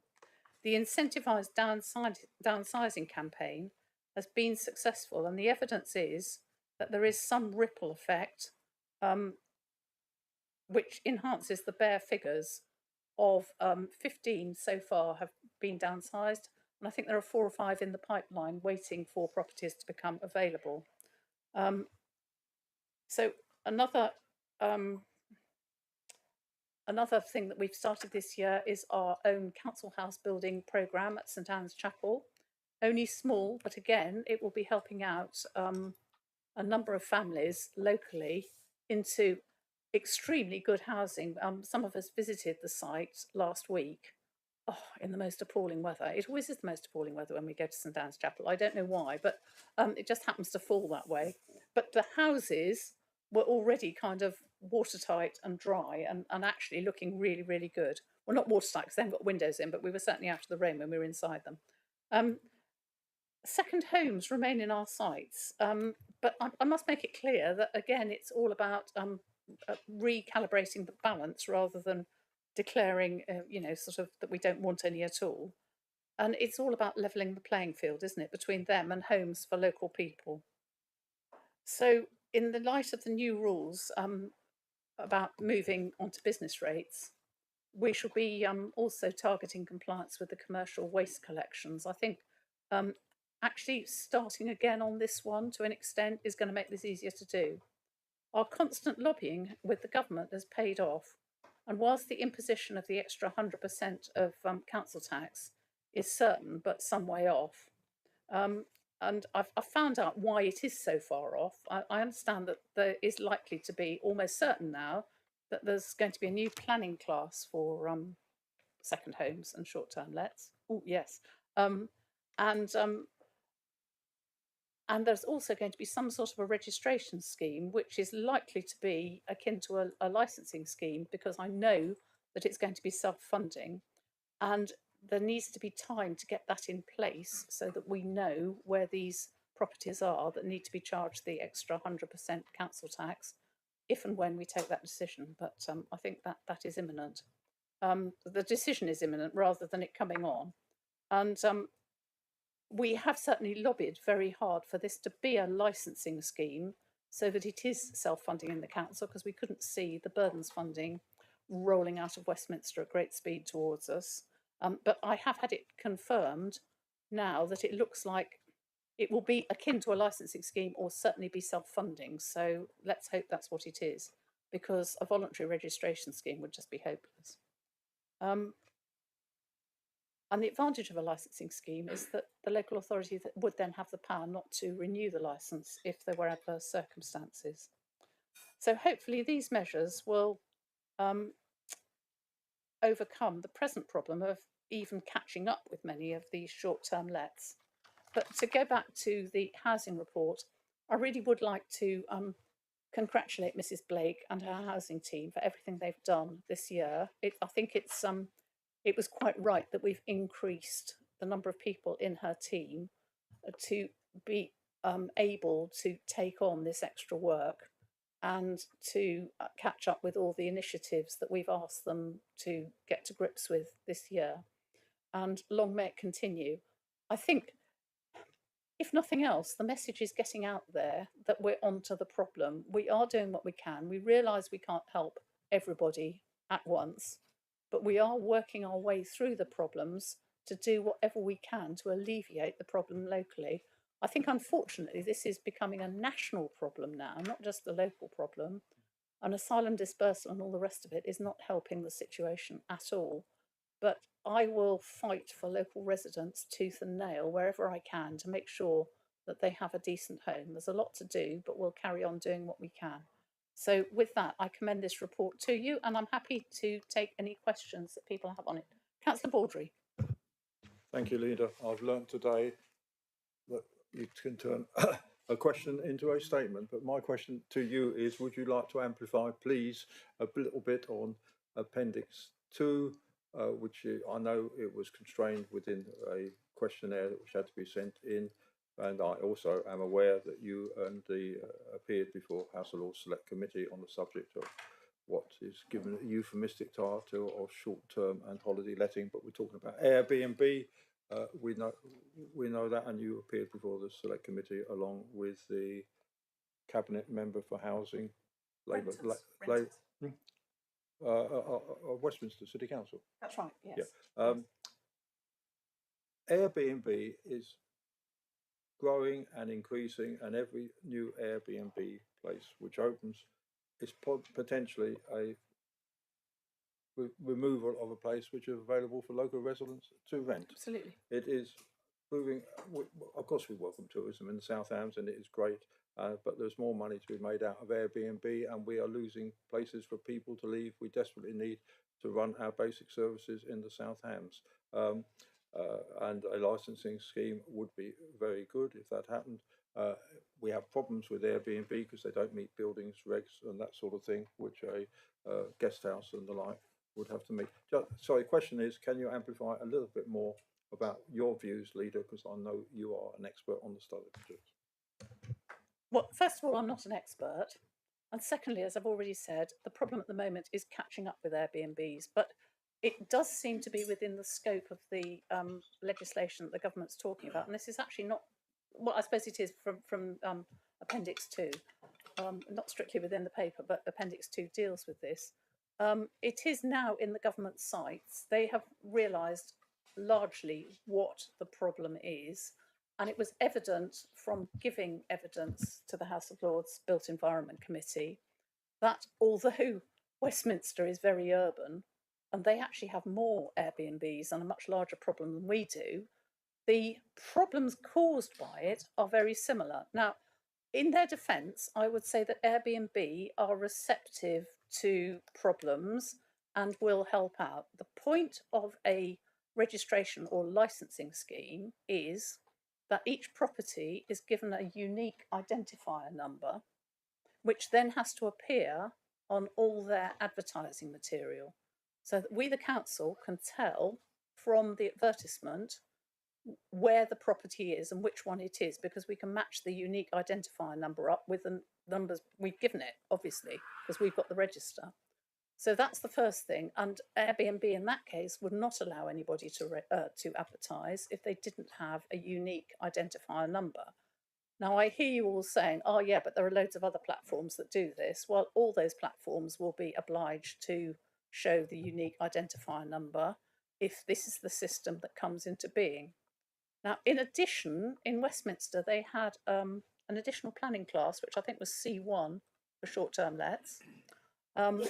And I'm not sure what happened to that, but I know that Councillor Noble, who was on with me, said that actually, as far as he was concerned, it would only need to apply in certain wards of the borough, because there were only certain wards that were really affected by the problem. Now, I would suggest that might well be the situation in the South Hams. There are certain wards that are very badly affected by the second homes problem, and there are other wards like Ivy Bridge that it barely touches them at all. Or there are one or two, but it's certainly not a problem. So, and what we both agreed on was that the letting of the odd room on a sort of B&B basis was not a problem at all. It's where there are independent lets that the problem comes, and it is the independent lets that either do have planning permission to be a separate dwelling, in which case they could be a local long-term let instead, or the ones that are have been specifically been given planning permission to be ancillary to the main dwelling, but obviously aren't if they're being let as an Airbnb.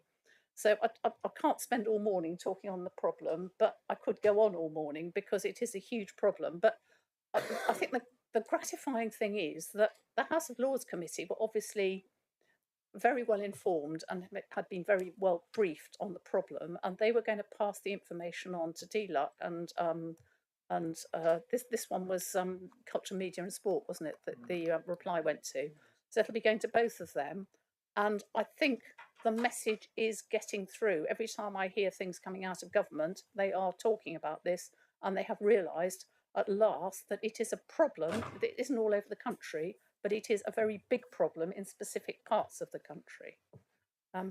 Okay, so that's my answer. Sorry, that was a bit long-winded, wasn't it? And we have any more questions? Councillor Callaghan's up there with a question.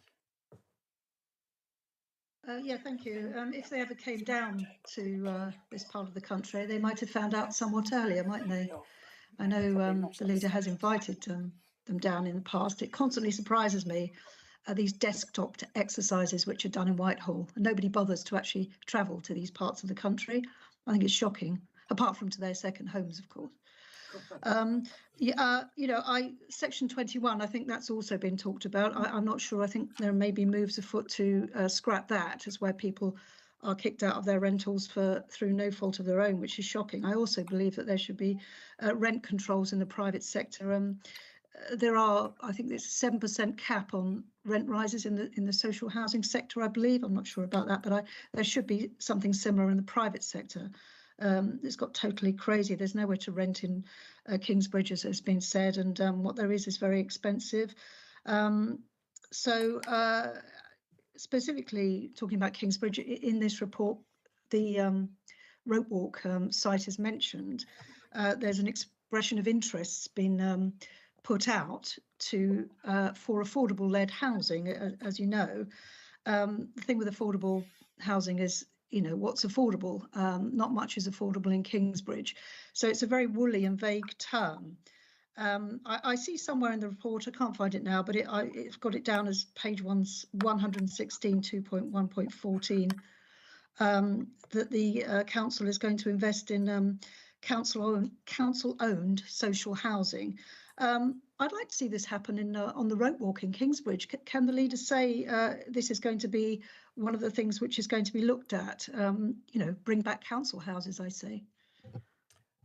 Well, Councillor O'Callaghan, we're already building some council houses at St Anne's Chapel, and the exact nature of what the houses are going to be in Kingsbridge hasn't yet been decided, because amongst other things, it will be in consultation with the town council. So I know the town council are keen on a community land trust. How it actually finishes up, I don't know. It's early days to say, but look, everything is under consideration, and it will be. We won't be doing anything that the town council doesn't want us to do, because we're doing it in conjunction with them. So sorry, I can't give you a definitive answer on that one. Section 21 evictions, perhaps Mrs. Blake can update us. I can't remember which act it's meant to be in. Is it in the Levelling Up Bill, or is it in a Housing Act? Could you fill us in on that, please? Yes, there has been a move afoot to get rid of no fault evictions. So the Section 21, which just gives private tenants 2 months' notice, and asks them to find accommodation, alternative accommodation, and that can be served for absolutely no reason at all. What will happen is that there will be more clauses in the Tenancy Act that allows for eviction. So so for example, if a landlord is in difficulty with paying their own mortgage, which is sometimes a reason to serve that notice, they will be able to do that. So what it will mean is that there will just be more clauses that you will have to cite in your eviction. Thank you very much, Mrs. Blake. Councillor O'Callaghan, I think the important thing is that no false evictions are going to disappear. That will no longer be legal. Now, you talk about rent controls. Rent controls have been tried in the past and have not been successful. But I do agree with you that rents are exceedingly high in the area. And one of the problems is that the local rent allowance does not match the rents at all. Rents have gone up in a supply and demand situation where there aren't enough of them, and so the price has gone up. So redressing the balance by, I think, closing down or reducing the number of short-term lets, because I think if they do come under control and people have to declare their earnings to the Inland Revenue and all the rest of it, then suddenly we might find that some of them don't find it such an attractive option as it is now, and they might go back to long-term lets. That, in any case, is what we're hoping. The local housing allowance, that's one of the actions in the housing crisis plan that we have yet to attack, but we need to do this through the valuations office agency, because they are the ones who determine it, and at the moment it is based on housing areas, half of which is Torbay in our district and half of which is Plymouth, but neither of them reflect the cost of housing in our district. So we know it isn't fit for purpose, and that is something we still need to deal with. But it's a tricky problem, and all over the country people are complaining that local housing allowance is not fit for purpose because it hasn't been revised for some time and it needs to catch up with where rents are now. So it is a national problem, but we are doing what we can, I can assure you of that. Any further questions, anybody? So in which case I'd like to move the recommendations which are on the screen, that we note the progress. And I haven't really spoken about St Anne's Chapel, and I should have done, but there is some Section 106 funding which has come in from the other development in St Anne's Chapel that's going on across the road from our development. And we feel it would be only right and very fitting for that to be put towards the St Anne's Chapel development, which will improve our borrowing situation slightly, and also mean, therefore, that we have less money to pay off through the rents that are going to come in and the sales of the market houses. So that seems a sensible thing. So can I, you're going to second it, Councillor Baldry. Thank you very much. Now, do I have any comments on the report? Councillor Taylor, I don't know whether you want to comment on St Anne's Chapel, because it is going forward very well, isn't it? Yes. As you know, we visited last week. I didn't see any rain, but we nearly got blown away. But the houses are, I mean, I passed there again yesterday, and the development is going on at such a speed that it's unbelievable, really. And I think there's lots of inquiries already for the housing, and it's going to be very popular. And it's a great thing for St Anne's Chapel, and the pub opens again on Saturday as well. So they're quite pleased to see these houses occupied. Well, yes, pub across the road and shop just round the corner. What more could you want? And the beach just down the road is absolutely brilliant, isn't it? Brilliant. Yes. Thank you for that, Councillor Taylor. Councillor Brazil. Oh, sorry, Councillor Hawkins. Oh, that's very kind, Jonathan.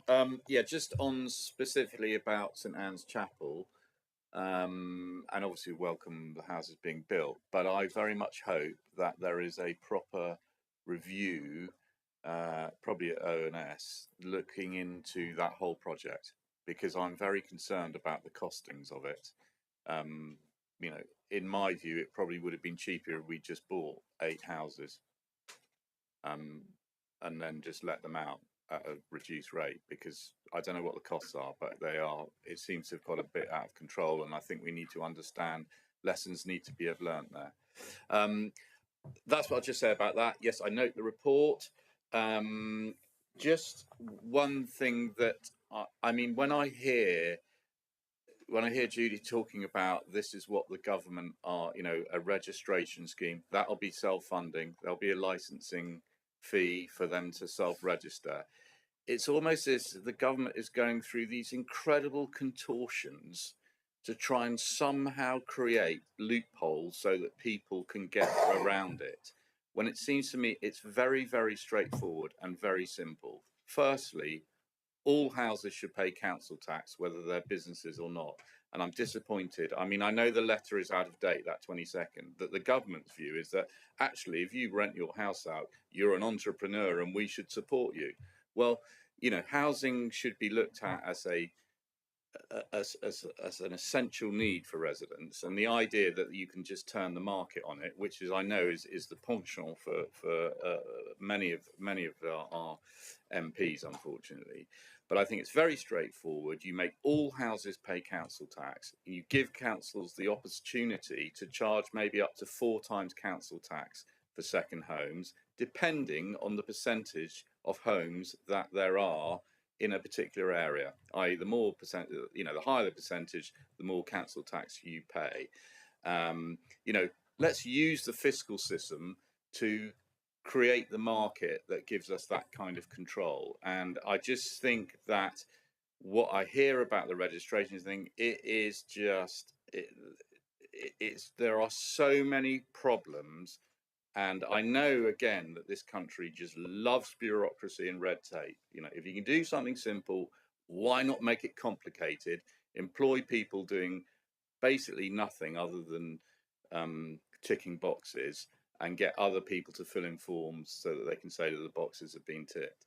And I just think that you know, the government, if they were honest and said, look, actually, people who've got lots of houses, we love them and we support them. And, you know, if you haven't, well, unlucky. Why don't they just be honest and say that that's their view, instead of trying to pretend that they're coming up with some great scheme that is going to solve our housing issue? It's not. It's going to be incredibly complicated. It probably almost certainly won't work. It's going to be challenged massively. If I've bought a house that I was intending to let out and then suddenly I've got to register it on a license and things like that, I can say, actually, you can't do legislation retrospectively. I had my house beforehand and you can't suddenly do it. So I think there are massive problems with it. Very simple answers. They won't do it. And I think that that's disappointing. Having said that, I'd like to thank the leader and also other members of this council that we've always been way ahead of the curve on this and have tried to solve the problems. It's just very upsetting that government is lagging so far behind and is dragging its feet when it comes to this. Thank you. Thank you, Councillor Brazil. This time I don't agree with 100% with what you've said, but basically, you know that legislation moves at an incredibly slow speed, and I think it's been slightly slower than usual this summer because of various things going on at Westminster. But I think we'll leave it there. Members, are you happy to vote on these recommendations? Those in favour? Councillor Hawkins, of course you may. Sorry, thank you. First of all, I'd just like to congratulate you for all the hard work and effort you've done on this. You have been working very hard for the last 3 years, lobbying central government to actually understand that we do have a crisis in areas like the South Hams. It's something that's gone on for far too long. Hopefully we can actually now start seeing a light at the end of the tunnel.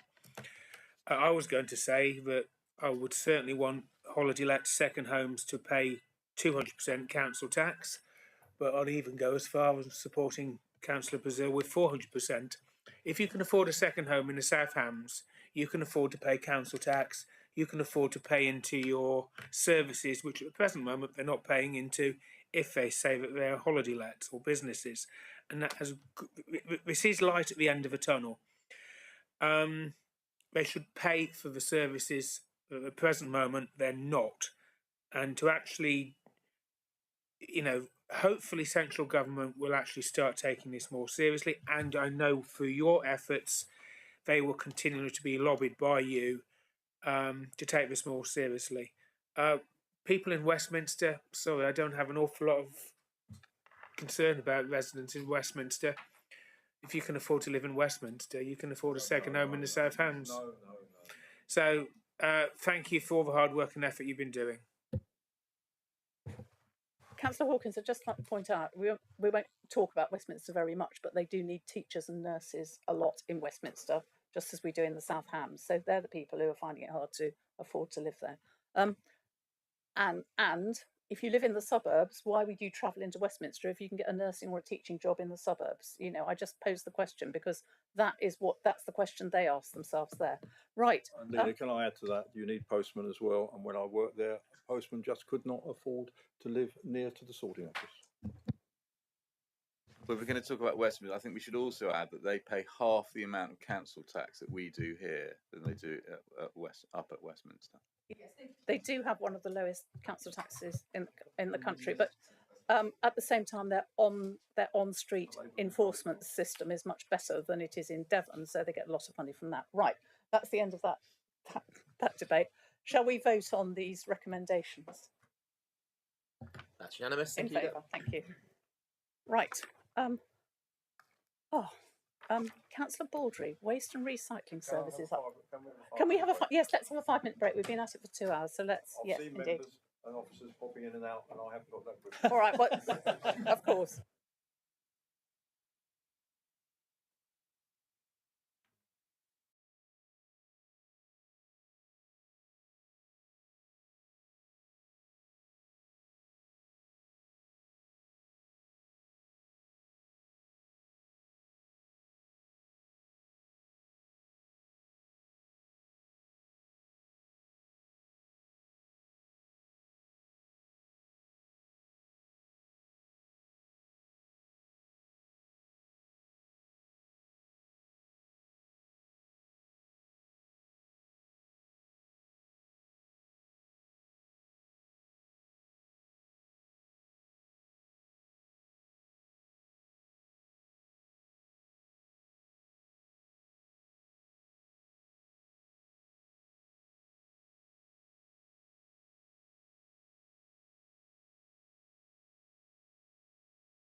item 12, are we streaming now? We are, Leader. Thank you.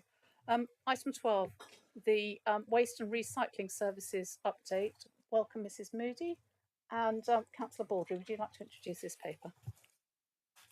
Thank you, Leader. This is a relatively short 7-page document, and it tells a great story. We have successfully taken back in-house the service.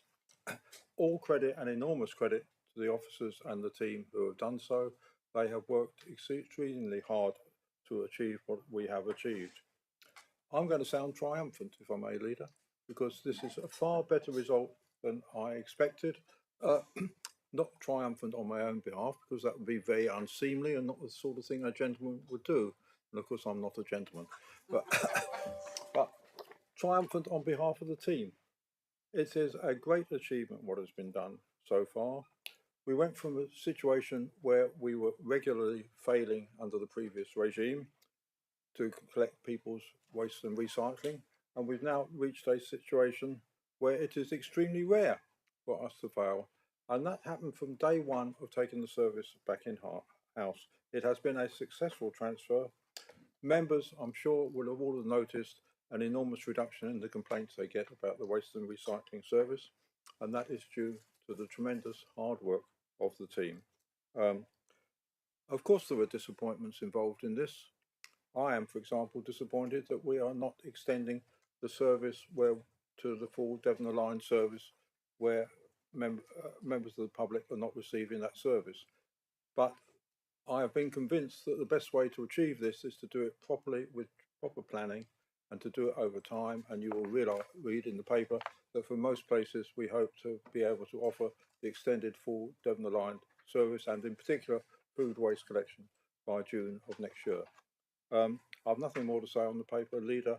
It is a success story of which the team should be enormously proud.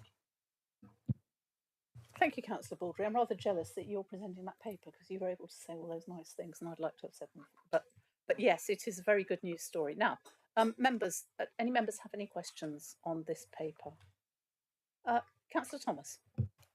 I have a question, and Councillor Baldry, I know you're not allowed to speak ill of that which came before, but I wonder if you could possibly, this is the first opportunity we've had to formally ask this question, because I remain bemused and befuddled, although extremely happy, because I still cannot quite understand how we could go from bust to gold quite so quickly. Perhaps you could enlighten us. Mr. Fairbairn's here. It has been achieved by the hard work of the team, and I can't say that any more strongly than that.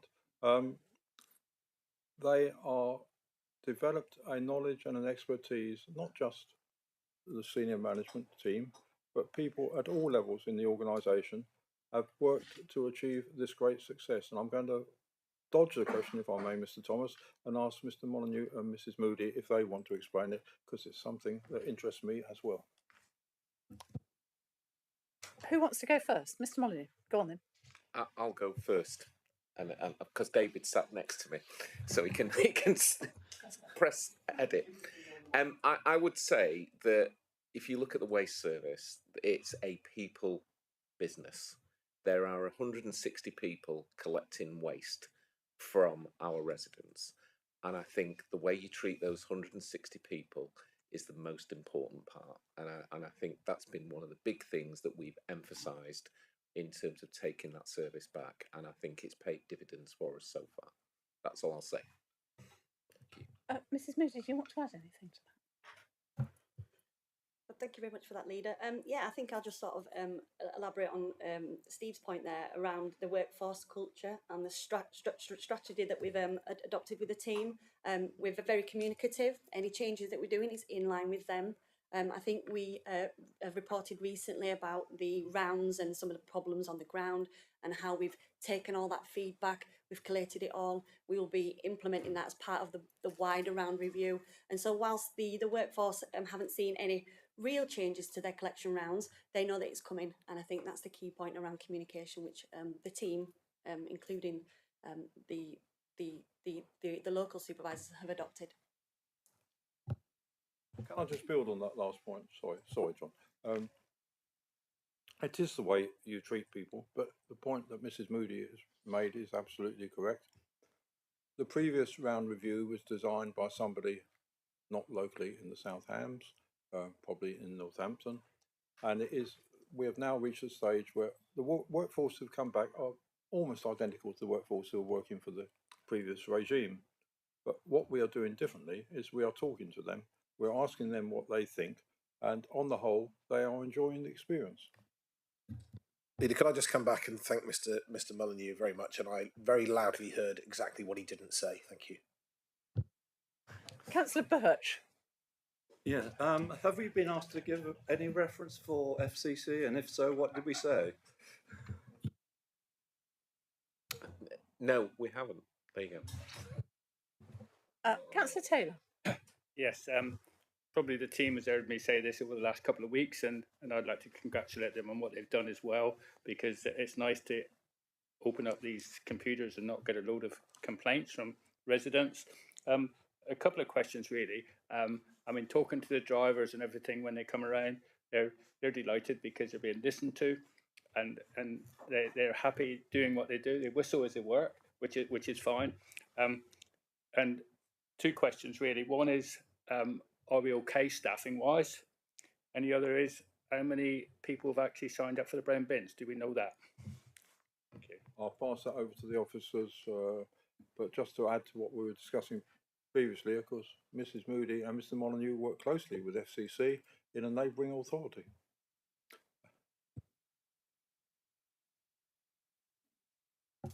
Thank you for your questions, Councillor Taylor. So in terms of staffing, we have recently just carried out a recruitment drive. So in terms of, I'll start with the local management team. We are now fully staffed, which is great news. That takes us into the implementation of the green waste rounds and indeed the wholesale change in June. So that's great news. We'll have some stability there.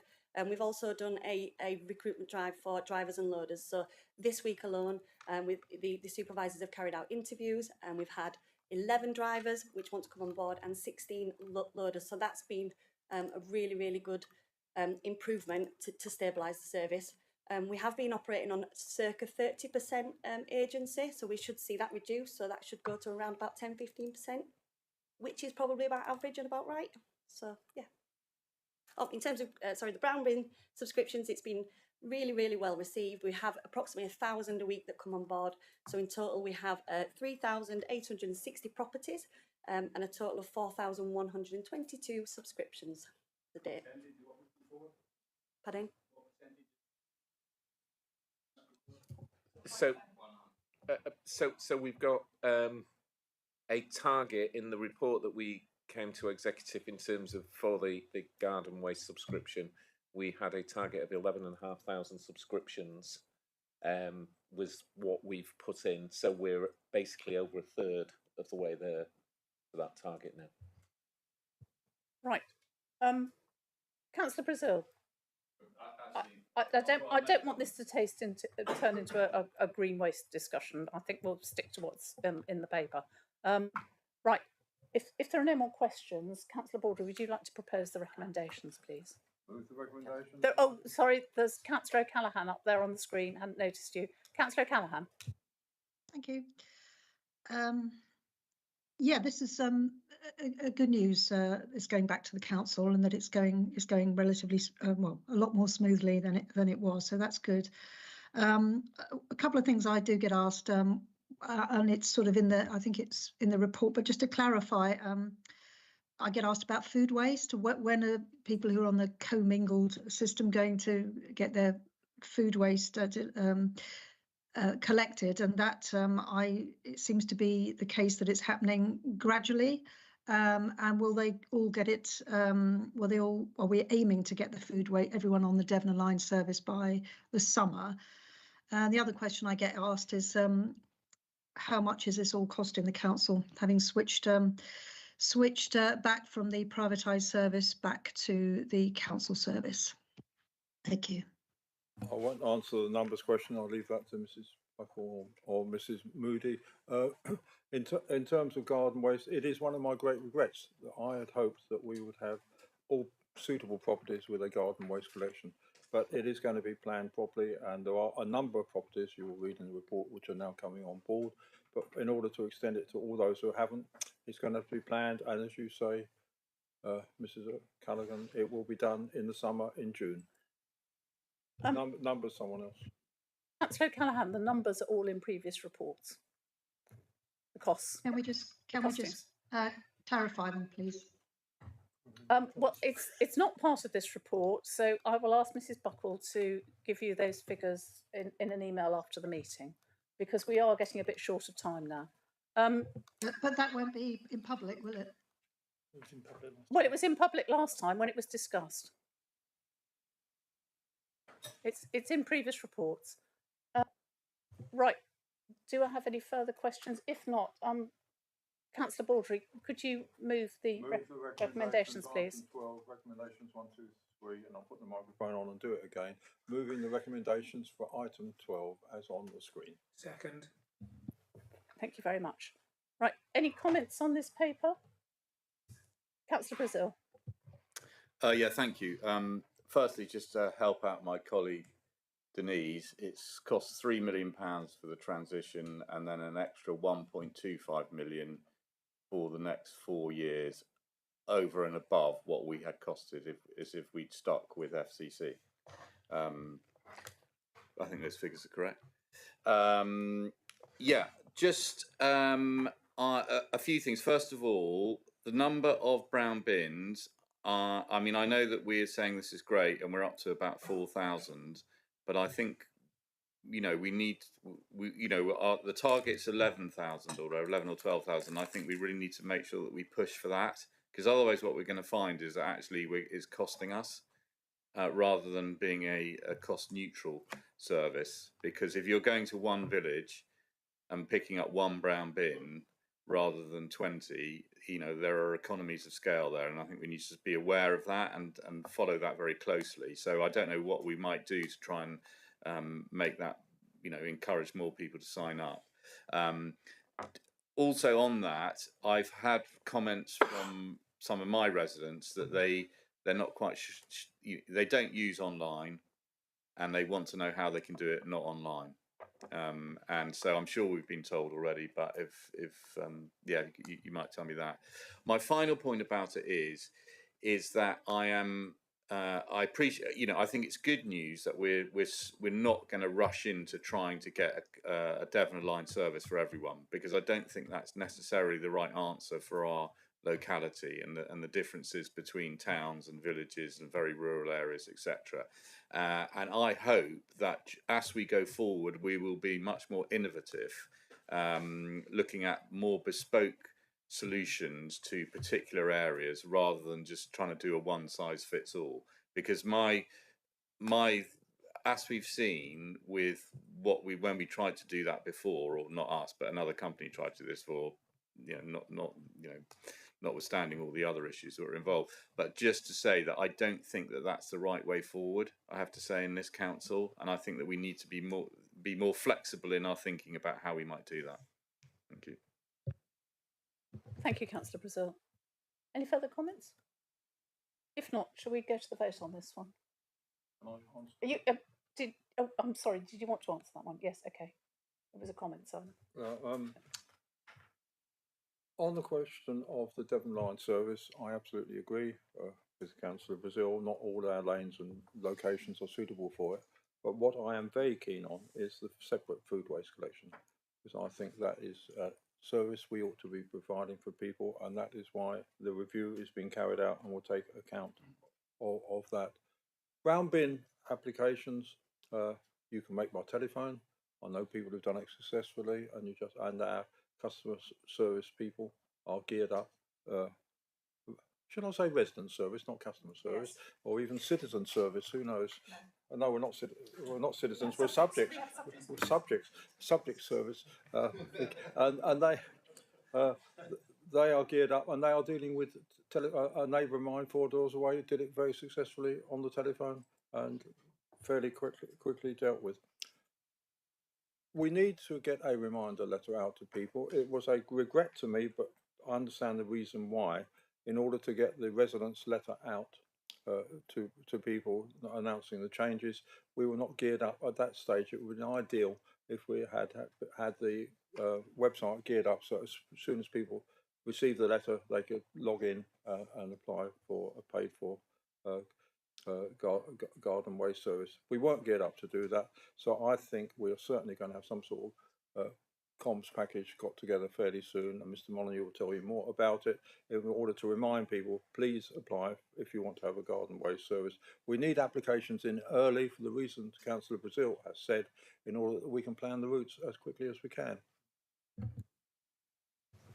Julie, just quickly come back on that. Is there a dedicated phone number, or is it just the general switchboard? Because it may be. It is 01803 861234, the general number. But if we're going to bother to write people to tell them the new dedicated telephone number, we might as well write them about applying for the garden waste service.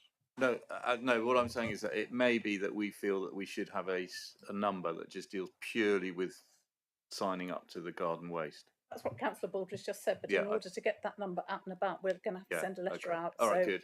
Sorry, we're going round in circles. Thank you. So we've already had feedback from residents now that they are holding off until after Christmas before making that subscription payment. We expect that once we have a comms campaign lined up to gear up. Once we reach the spring, we expect once we start those collections, then people will realise, oh, I want a collection. Now, it would be ideal for us to have all 11,500 before we design the rounds, but we are building in capacity, knowing that we will get additional people coming on stream after we've started the service. So that's part of the planning of the service.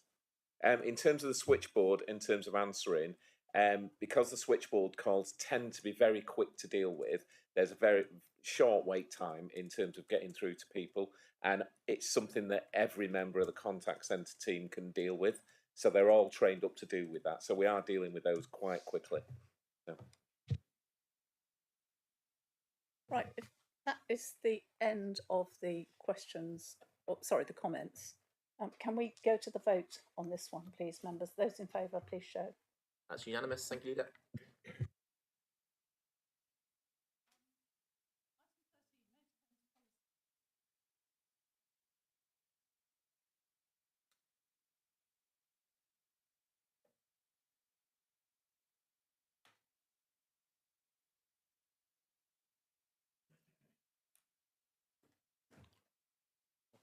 Mrs. Widdicombe is with us, and Mr. Brooke is still with us as well to go through this paper, and I'm sure they will answer the technical questions and deal with bits which I failed to deal with. The recommendation, as you see on the screen, is that we turn this from a experimental trial scheme into a permanent adoption of the motorhomes policy.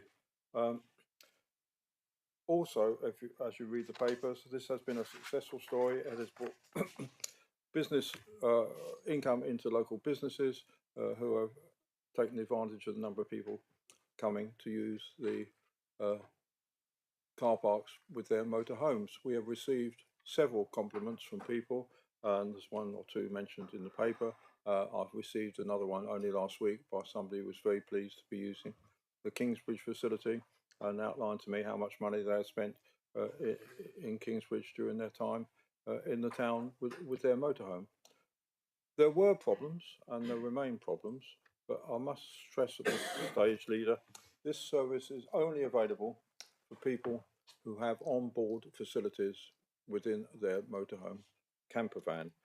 We took a decision that we were not going to make it generally available to anyone who wanted to park their motorhome here.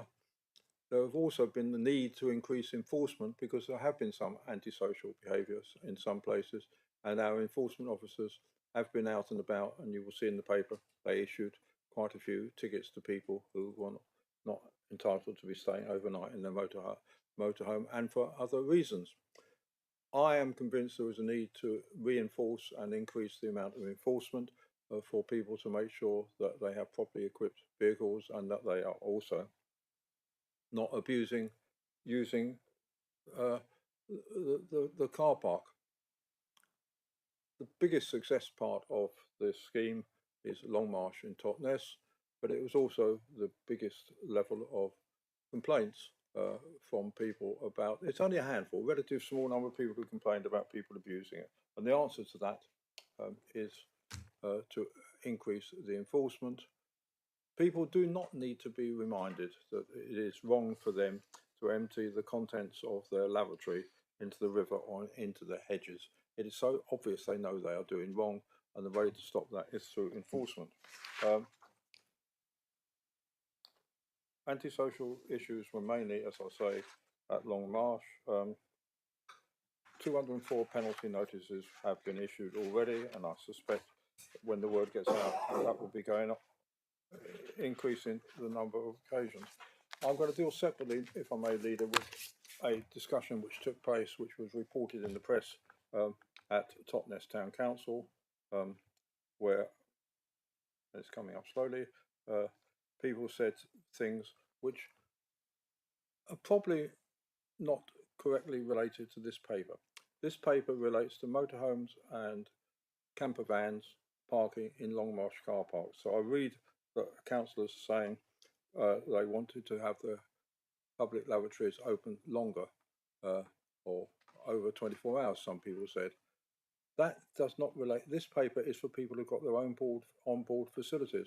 I've discussed it with Mrs. Widdicombe. We may look at the possibility of leaving the lavatories open longer in Longmarsh, the public lavatories there, but that is not for the use necessarily of people parking overnight with their motorhomes. The problem with leaving the public lavatories open longer is, of course, you've then got to find someone to lock them up. So there may be a possibility that we could have at least one public lavatory which is open for 24 hours. Also, in the Totnes Town Council, they discussed the need for showers and public lavatories for people coming by boat to Totnes. This is about motorhomes and camper vans. It is not users of boats. A separate conversation could easily take place about providing facilities for them, but not as part of this paper.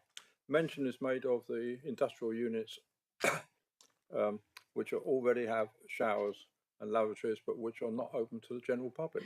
They are there for the benefit of the people using the industrial units in Totnes, but it's not part of this paper. I think it has been a successful story. People have welcomed it. We've had one complaint from a campsite, and only one campsite has complained that we are providing, undercutting them and taking their business away. That is one of the reasons why I do not want to see us turning into a continental type air where we have full singing and dancing facilities for people to discharge their waste and to take on board water. That would truly be undercutting existing commercial businesses. We don't want to do that. The other reason why I don't think we're yet ready to provide that sort of facility of providing water and discharge arrangements is, quite frankly, at £10 a throw, we haven't got enough capital to do it in any case. That's my introduction, Leader. Mrs. Widdicombe, Mr. Brooke, if you want to add anything, please do.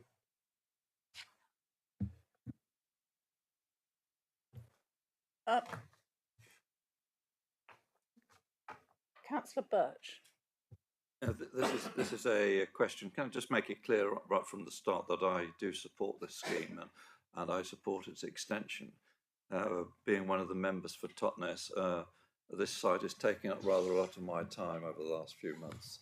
And I appreciate the time that officers have taken, the time taken by officers to deal with the various problems. So my questions are, the question is, how confident are we as a council that we can ensure that the legal mobile homeowners are not tipping their WC waste into the river and also using the hedges as a toilet? That's my first question. And my second question is, are we confident that the council can address the concerns of the caravan club just situated down the road, that we're taking its business, and that seems to be one of the issues in agreeing the lease, the renewed lease for the site? Perhaps Mr. Brooke may be able to answer that question. Well, if I can go first on the second point, the reason I've already said is we are not in competition with them. We provide a totally different sort of service.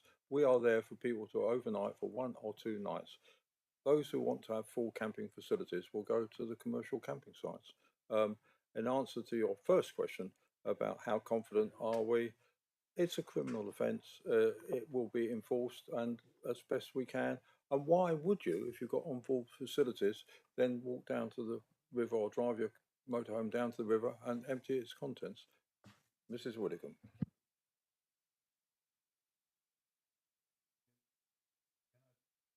Excuse me, can I just follow up on the matter of the Caravan Club? I'm not here, quite obviously, I'm not here to represent the Caravan Club, but I have spoken to them. And the fact is, this is how they see it. They see their site as similar to what we're providing at Longmarsh, in that the people are on the way to Cornwall and they stop over at Totnes. And therefore, they're saying we're in competition with them, bearing in mind that they're being granted a lease by this council, that they serve as an interim stop for people on the way to Cornwall, and therefore their argument is that we're taking business from them. Now, my question is how confident can we address the concerns of the Caravan Club so it doesn't obstruct the plans for this £1 million investment in Totnes? That's the question. And the answer is, I can give them an assurance that we have had debates in-house. We are not competing with them because we do not provide the same level of service. And I have spoken to various visitors in motorhomes who are visiting our campsites, and they are people who do this. They move from place to place with onboard facilities. They are not looking for the campsite service. But I can only give the assurance that is not the intention to undercut or provide a better, superior service to what is provided at the commercial campsites. Councillor Birch, it is a completely different offer. What our offer on the car park and the Caravan Club campsite are completely different offers, and it's up to people to choose which option they want to go for. Yes, Councillor Pearce, the point I'm making is that I'm worried that this is going to stand in the way of an investment in Totnes. I mean, I agree with what you say. I don't disagree with what you say. I think this is why I think it would be helpful if Mr. Brooke could step in, because he is the one who's dealing with the negotiations with the Caravan Club. The last thing I want to see is an investment in Totnes being jeopardised as a result of a facility which I support, but at the end of the day, it's only producing, I think, something like about £15,000 for the council, maybe a bit more. I don't want to see a project put in jeopardy as a result of this, and so I want to know from Mr. Brooke is how is this going to stand in the way of a big investment in Totnes? And Mr. Brooke in a minute, but just for me to say, this whole scheme is there for the benefit of the towns to provide people using their businesses and their hospitality facilities. We did not bring it in order to make a profit. Mr. Brooke. Thank you. I'm confident that this proposal will not stand in the way of that investment and the other activities of the council to support the Caravan Club. It's very much in the Caravan Club's interest right now that they make an issue out of this. They're just trying to chip the rent. I can be really, really blunt. So that's what they're doing, and that's fine. And we'll make sure that those conversations are had appropriately, and we will move on. And I'm sure we'll all move on positively for a long, long relationship that will see 40 years of people stopping in Totnes. Thank you.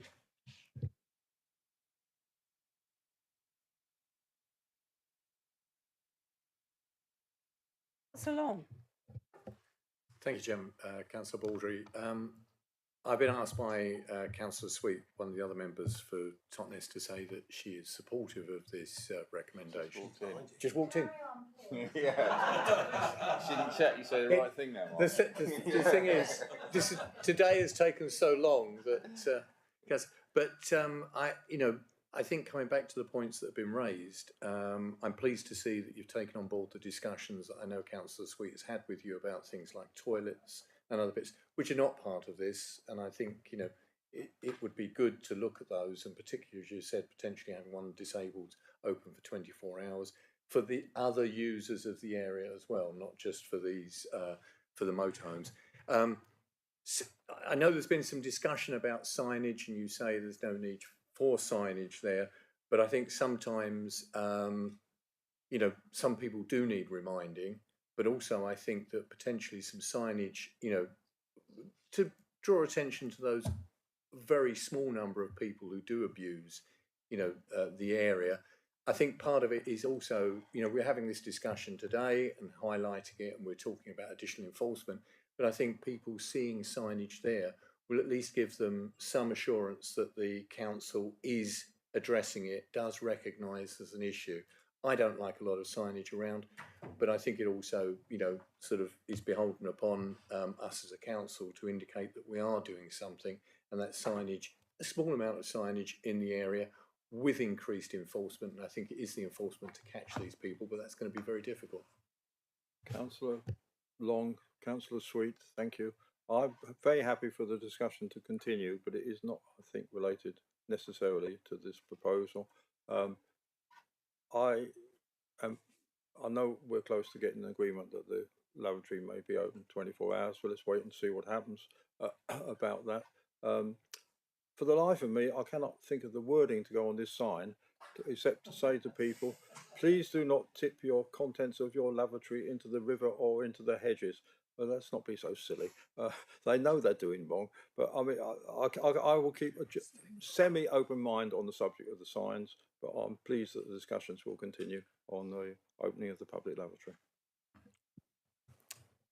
Right, I think we're at the end of the comments. Councillor Brazil, is that kind of half a hand up? Yeah, no, sorry, Judy, I didn't realise we were in questions or comments. Comments I'd like to make is that actually I take a slightly different view, that I think we should be developing these sites to be more like the airs that you get in Europe, because, and particularly, I mean, obviously, I don't want us to be in an unfair position in respect of say the Caravan Club and Totnes, and I'm sure there are discussions to be had there. But for example, near me, I know that those holiday camps shut up at the end of October, you know, and what we actually really want to do is to be able to really extend our tourism, you know, the shoulders of the season, so that we've got loads of people coming down in November, December and January and February, staying in these airs and spending their monies in our town. So you know, I welcome that that it's been a success and that we're pressing on with it, but I don't see this as, again, at the end of the journey. And I would like to see us to progress to offer more facilities, and particularly out of season, so that we can get the tourists down here. Thank you. Councillor Brazil, is that your opening gambit for a capital bid? Well, I mean, is it? I don't know. No, I got another one from Denise. Wanted one before that. Can't remember what that was. Oh, that was the tennis courts. Yeah, that's first, and then this. Yeah. Right. Councillor Callaghan, do you want to say something on that? I was only going to say, I think Julian is absolutely right for the future, but I will leave the question of developing heirs for the new administration. I think we are where we are for this report. Let's deal with this report. Councillor Callaghan. Thank you. Heirs, that sounds very European, suspiciously European to me. Anyway, on to motorhomes. Just a couple of things. Generally, there were 51 points of contact with the public, and my maths isn't very good, but it looks like about 75% of those were either a complaint or negative, which is a bit unfortunate because it doesn't suggest positive contact with the public. I'd have liked a bit more information about that, actually. It does say there was, unless there's a specific report I've missed, it does say they were mostly connected to the issues in Totnes that you've just been discussing, but I'd have liked to have seen, you know, what the ones that were not the ones that weren't in Totnes, what they were as well. So that's the sort of general point. And the other one is specifically in Kingsbridge. I don't want to sound, like a stuck record, but before the town council, as you will have seen, doesn't support it, and it didn't support the pilot scheme either, and it still doesn't support it.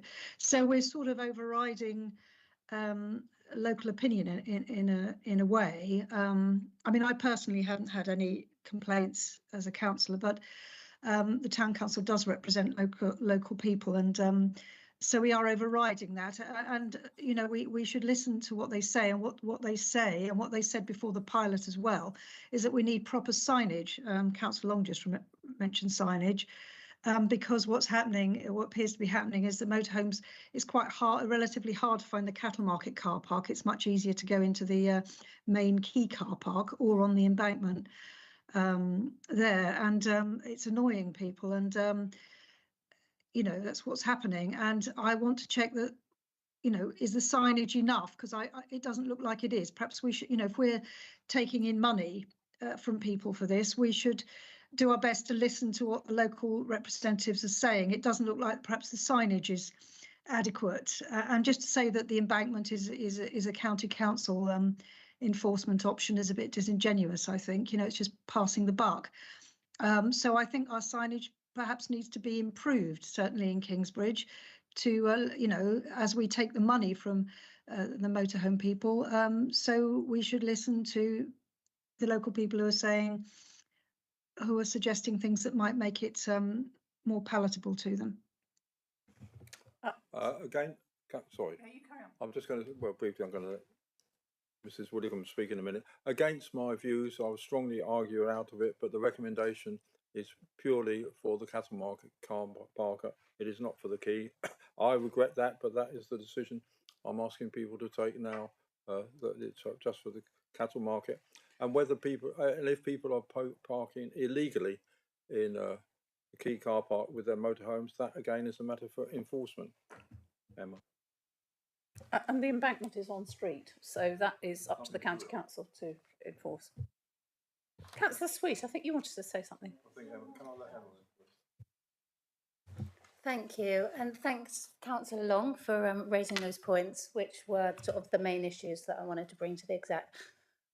Just further to add down at Longmarsh, I think it really highlights that it's working really well. There's lots of tourists, there's lots of campers, there's lots of sort of local type campers, people from Devon coming down to use it. And I've had lots of conversations with different people that use the facility down there. And I think I think it's like a national thing that you can join, like the Caravan Club, but it costs £17 a night, and you can go to all sorts of different sites, and where there's a little bit more facilities. So I feel that this is pitched really correctly, that £10 a night is really good. I feel that there are other options for people to go to with lots of other facilities. And I would worry about providing lots of facilities at Longmarsh because, as Councillor Birch may or may not have mentioned, that the Caravan Club, they've taken on a 25-year lease and massive investment, and they are going to be open all through the year, which is brilliant. What it also highlights is all the van dwellers that are staying down there. Again, I don't know if that's been mentioned, but we really need an alternative site. There's lots of people in and around Totnes and Dartington, especially, I think, that live in vehicles and work in the town, have family in the town, and come and go from that car park. And so there's two different factions that are using it, and I think it does work well. I wouldn't like to say where the complaints are sort of being attributed to, whether it's what group it is. But I think we need. Can I just remind you that this is a report on our motorhome policy, and it's not a general discussion on other people using Longmarsh car park. No, but we've just discussed other car parks as well, haven't we? Yes, we have, but it not just other needs to occupants of highlight those because car parks. Totnes obviously has the most use down there. By far, it's the most used, and it does highlight the need for a facility for people that live all year round and travellers. That is a completely different subject, and we're aware of that. Thank you. Do you want to come in? Sorry.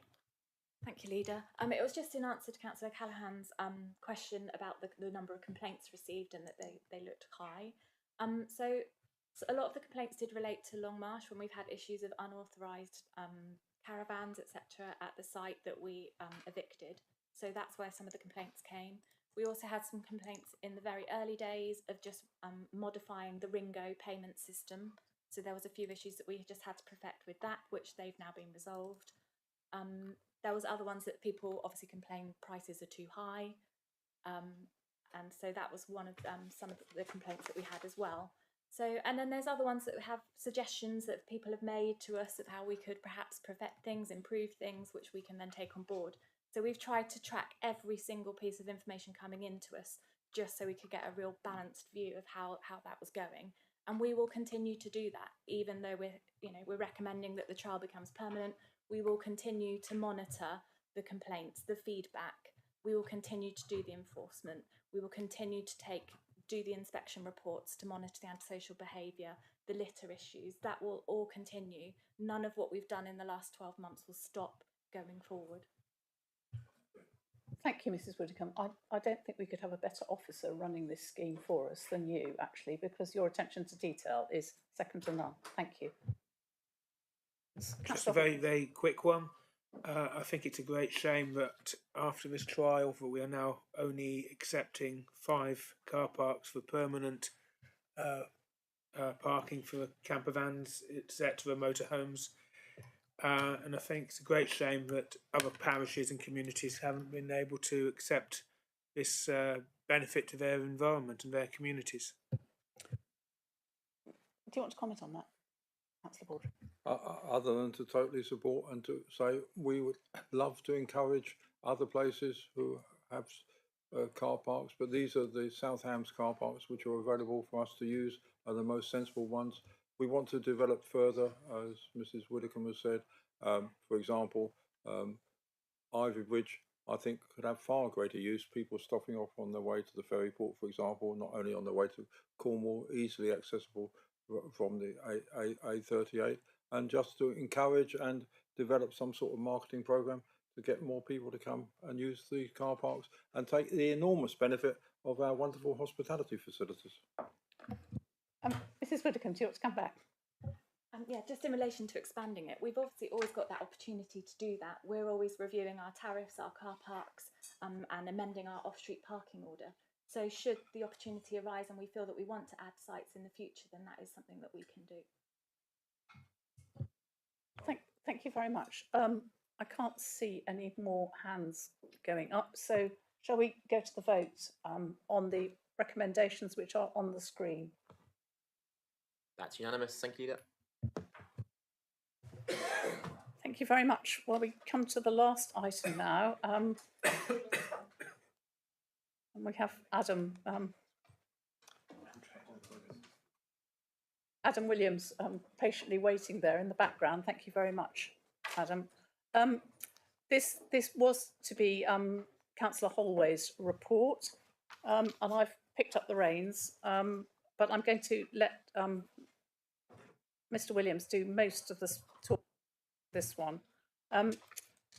So my introduction is that on the 25th of July 2019, the Council declared a climate change and biodiversity emergency, and at the same time committed to collaborating with Devon County Council and other Devon authorities and agencies to address the emergencies. The Devon Climate Emergency Partnership was formed in response to this and was set up to produce an evidence-led decarbonisation plan for the county as a whole. The Devon Carbon Plan is the roadmap for how Devon will reach net zero emissions by 2050 at the latest.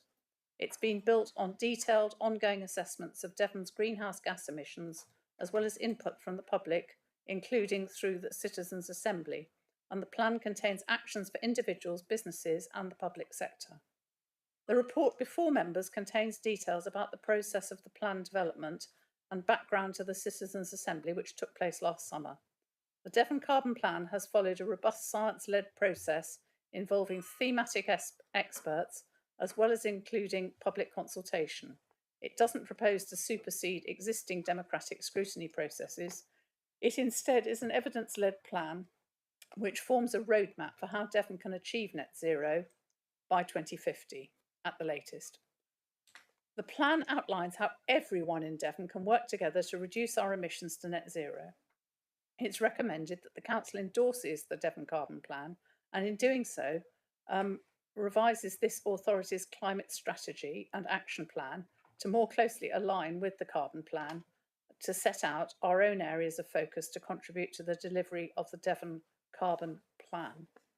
Now, I'll probably ask Mr. Williams to say a few words before we have questions, because I'm sure he may want to enlarge on that. Do you need to enlarge on that, Adam? No, it's covered pretty well. So yeah, so it's just a case of what Councillor Pearce just mentioned in terms of the report sets out the process of how the Devon Carbon Plan was formulated, and the main recommendation is just that we endorse that plan and revise our climate change strategy and action plan to align with that and pick up some of the actions in the Devon Carbon Plan that we feel like we can have the most influence in helping to achieve.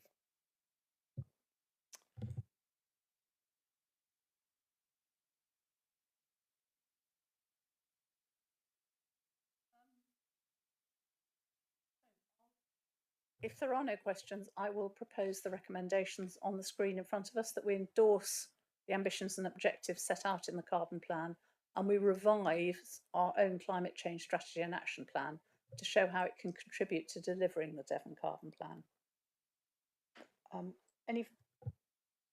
Any further comments? Yes, Councillor Thomas. Yes, thank you, Leader. I think it's been obvious to everybody on this journey that we have been working with County. I mean, when there was a task and finish on our own strategy, it was heavily set around the fact that when the Carbon Plan came out, that would change things. The task and finish on electric vehicles that we're going through at the moment, we have aligned our recommendations with that which is coming from County. I think it makes perfect sense that what we do sits with the higher tier. And I just think on that grounds it has my full support and it makes perfect sense. Thank you very much for that. If there are no further comments, we will pass to the vote on this. Members, are you in agreement? That's unanimous to the recommendations. Thank you very much. Right, well, somewhat over time today. That brings us to the end of the agenda. So I'll close the proceedings. Thank you very much, members.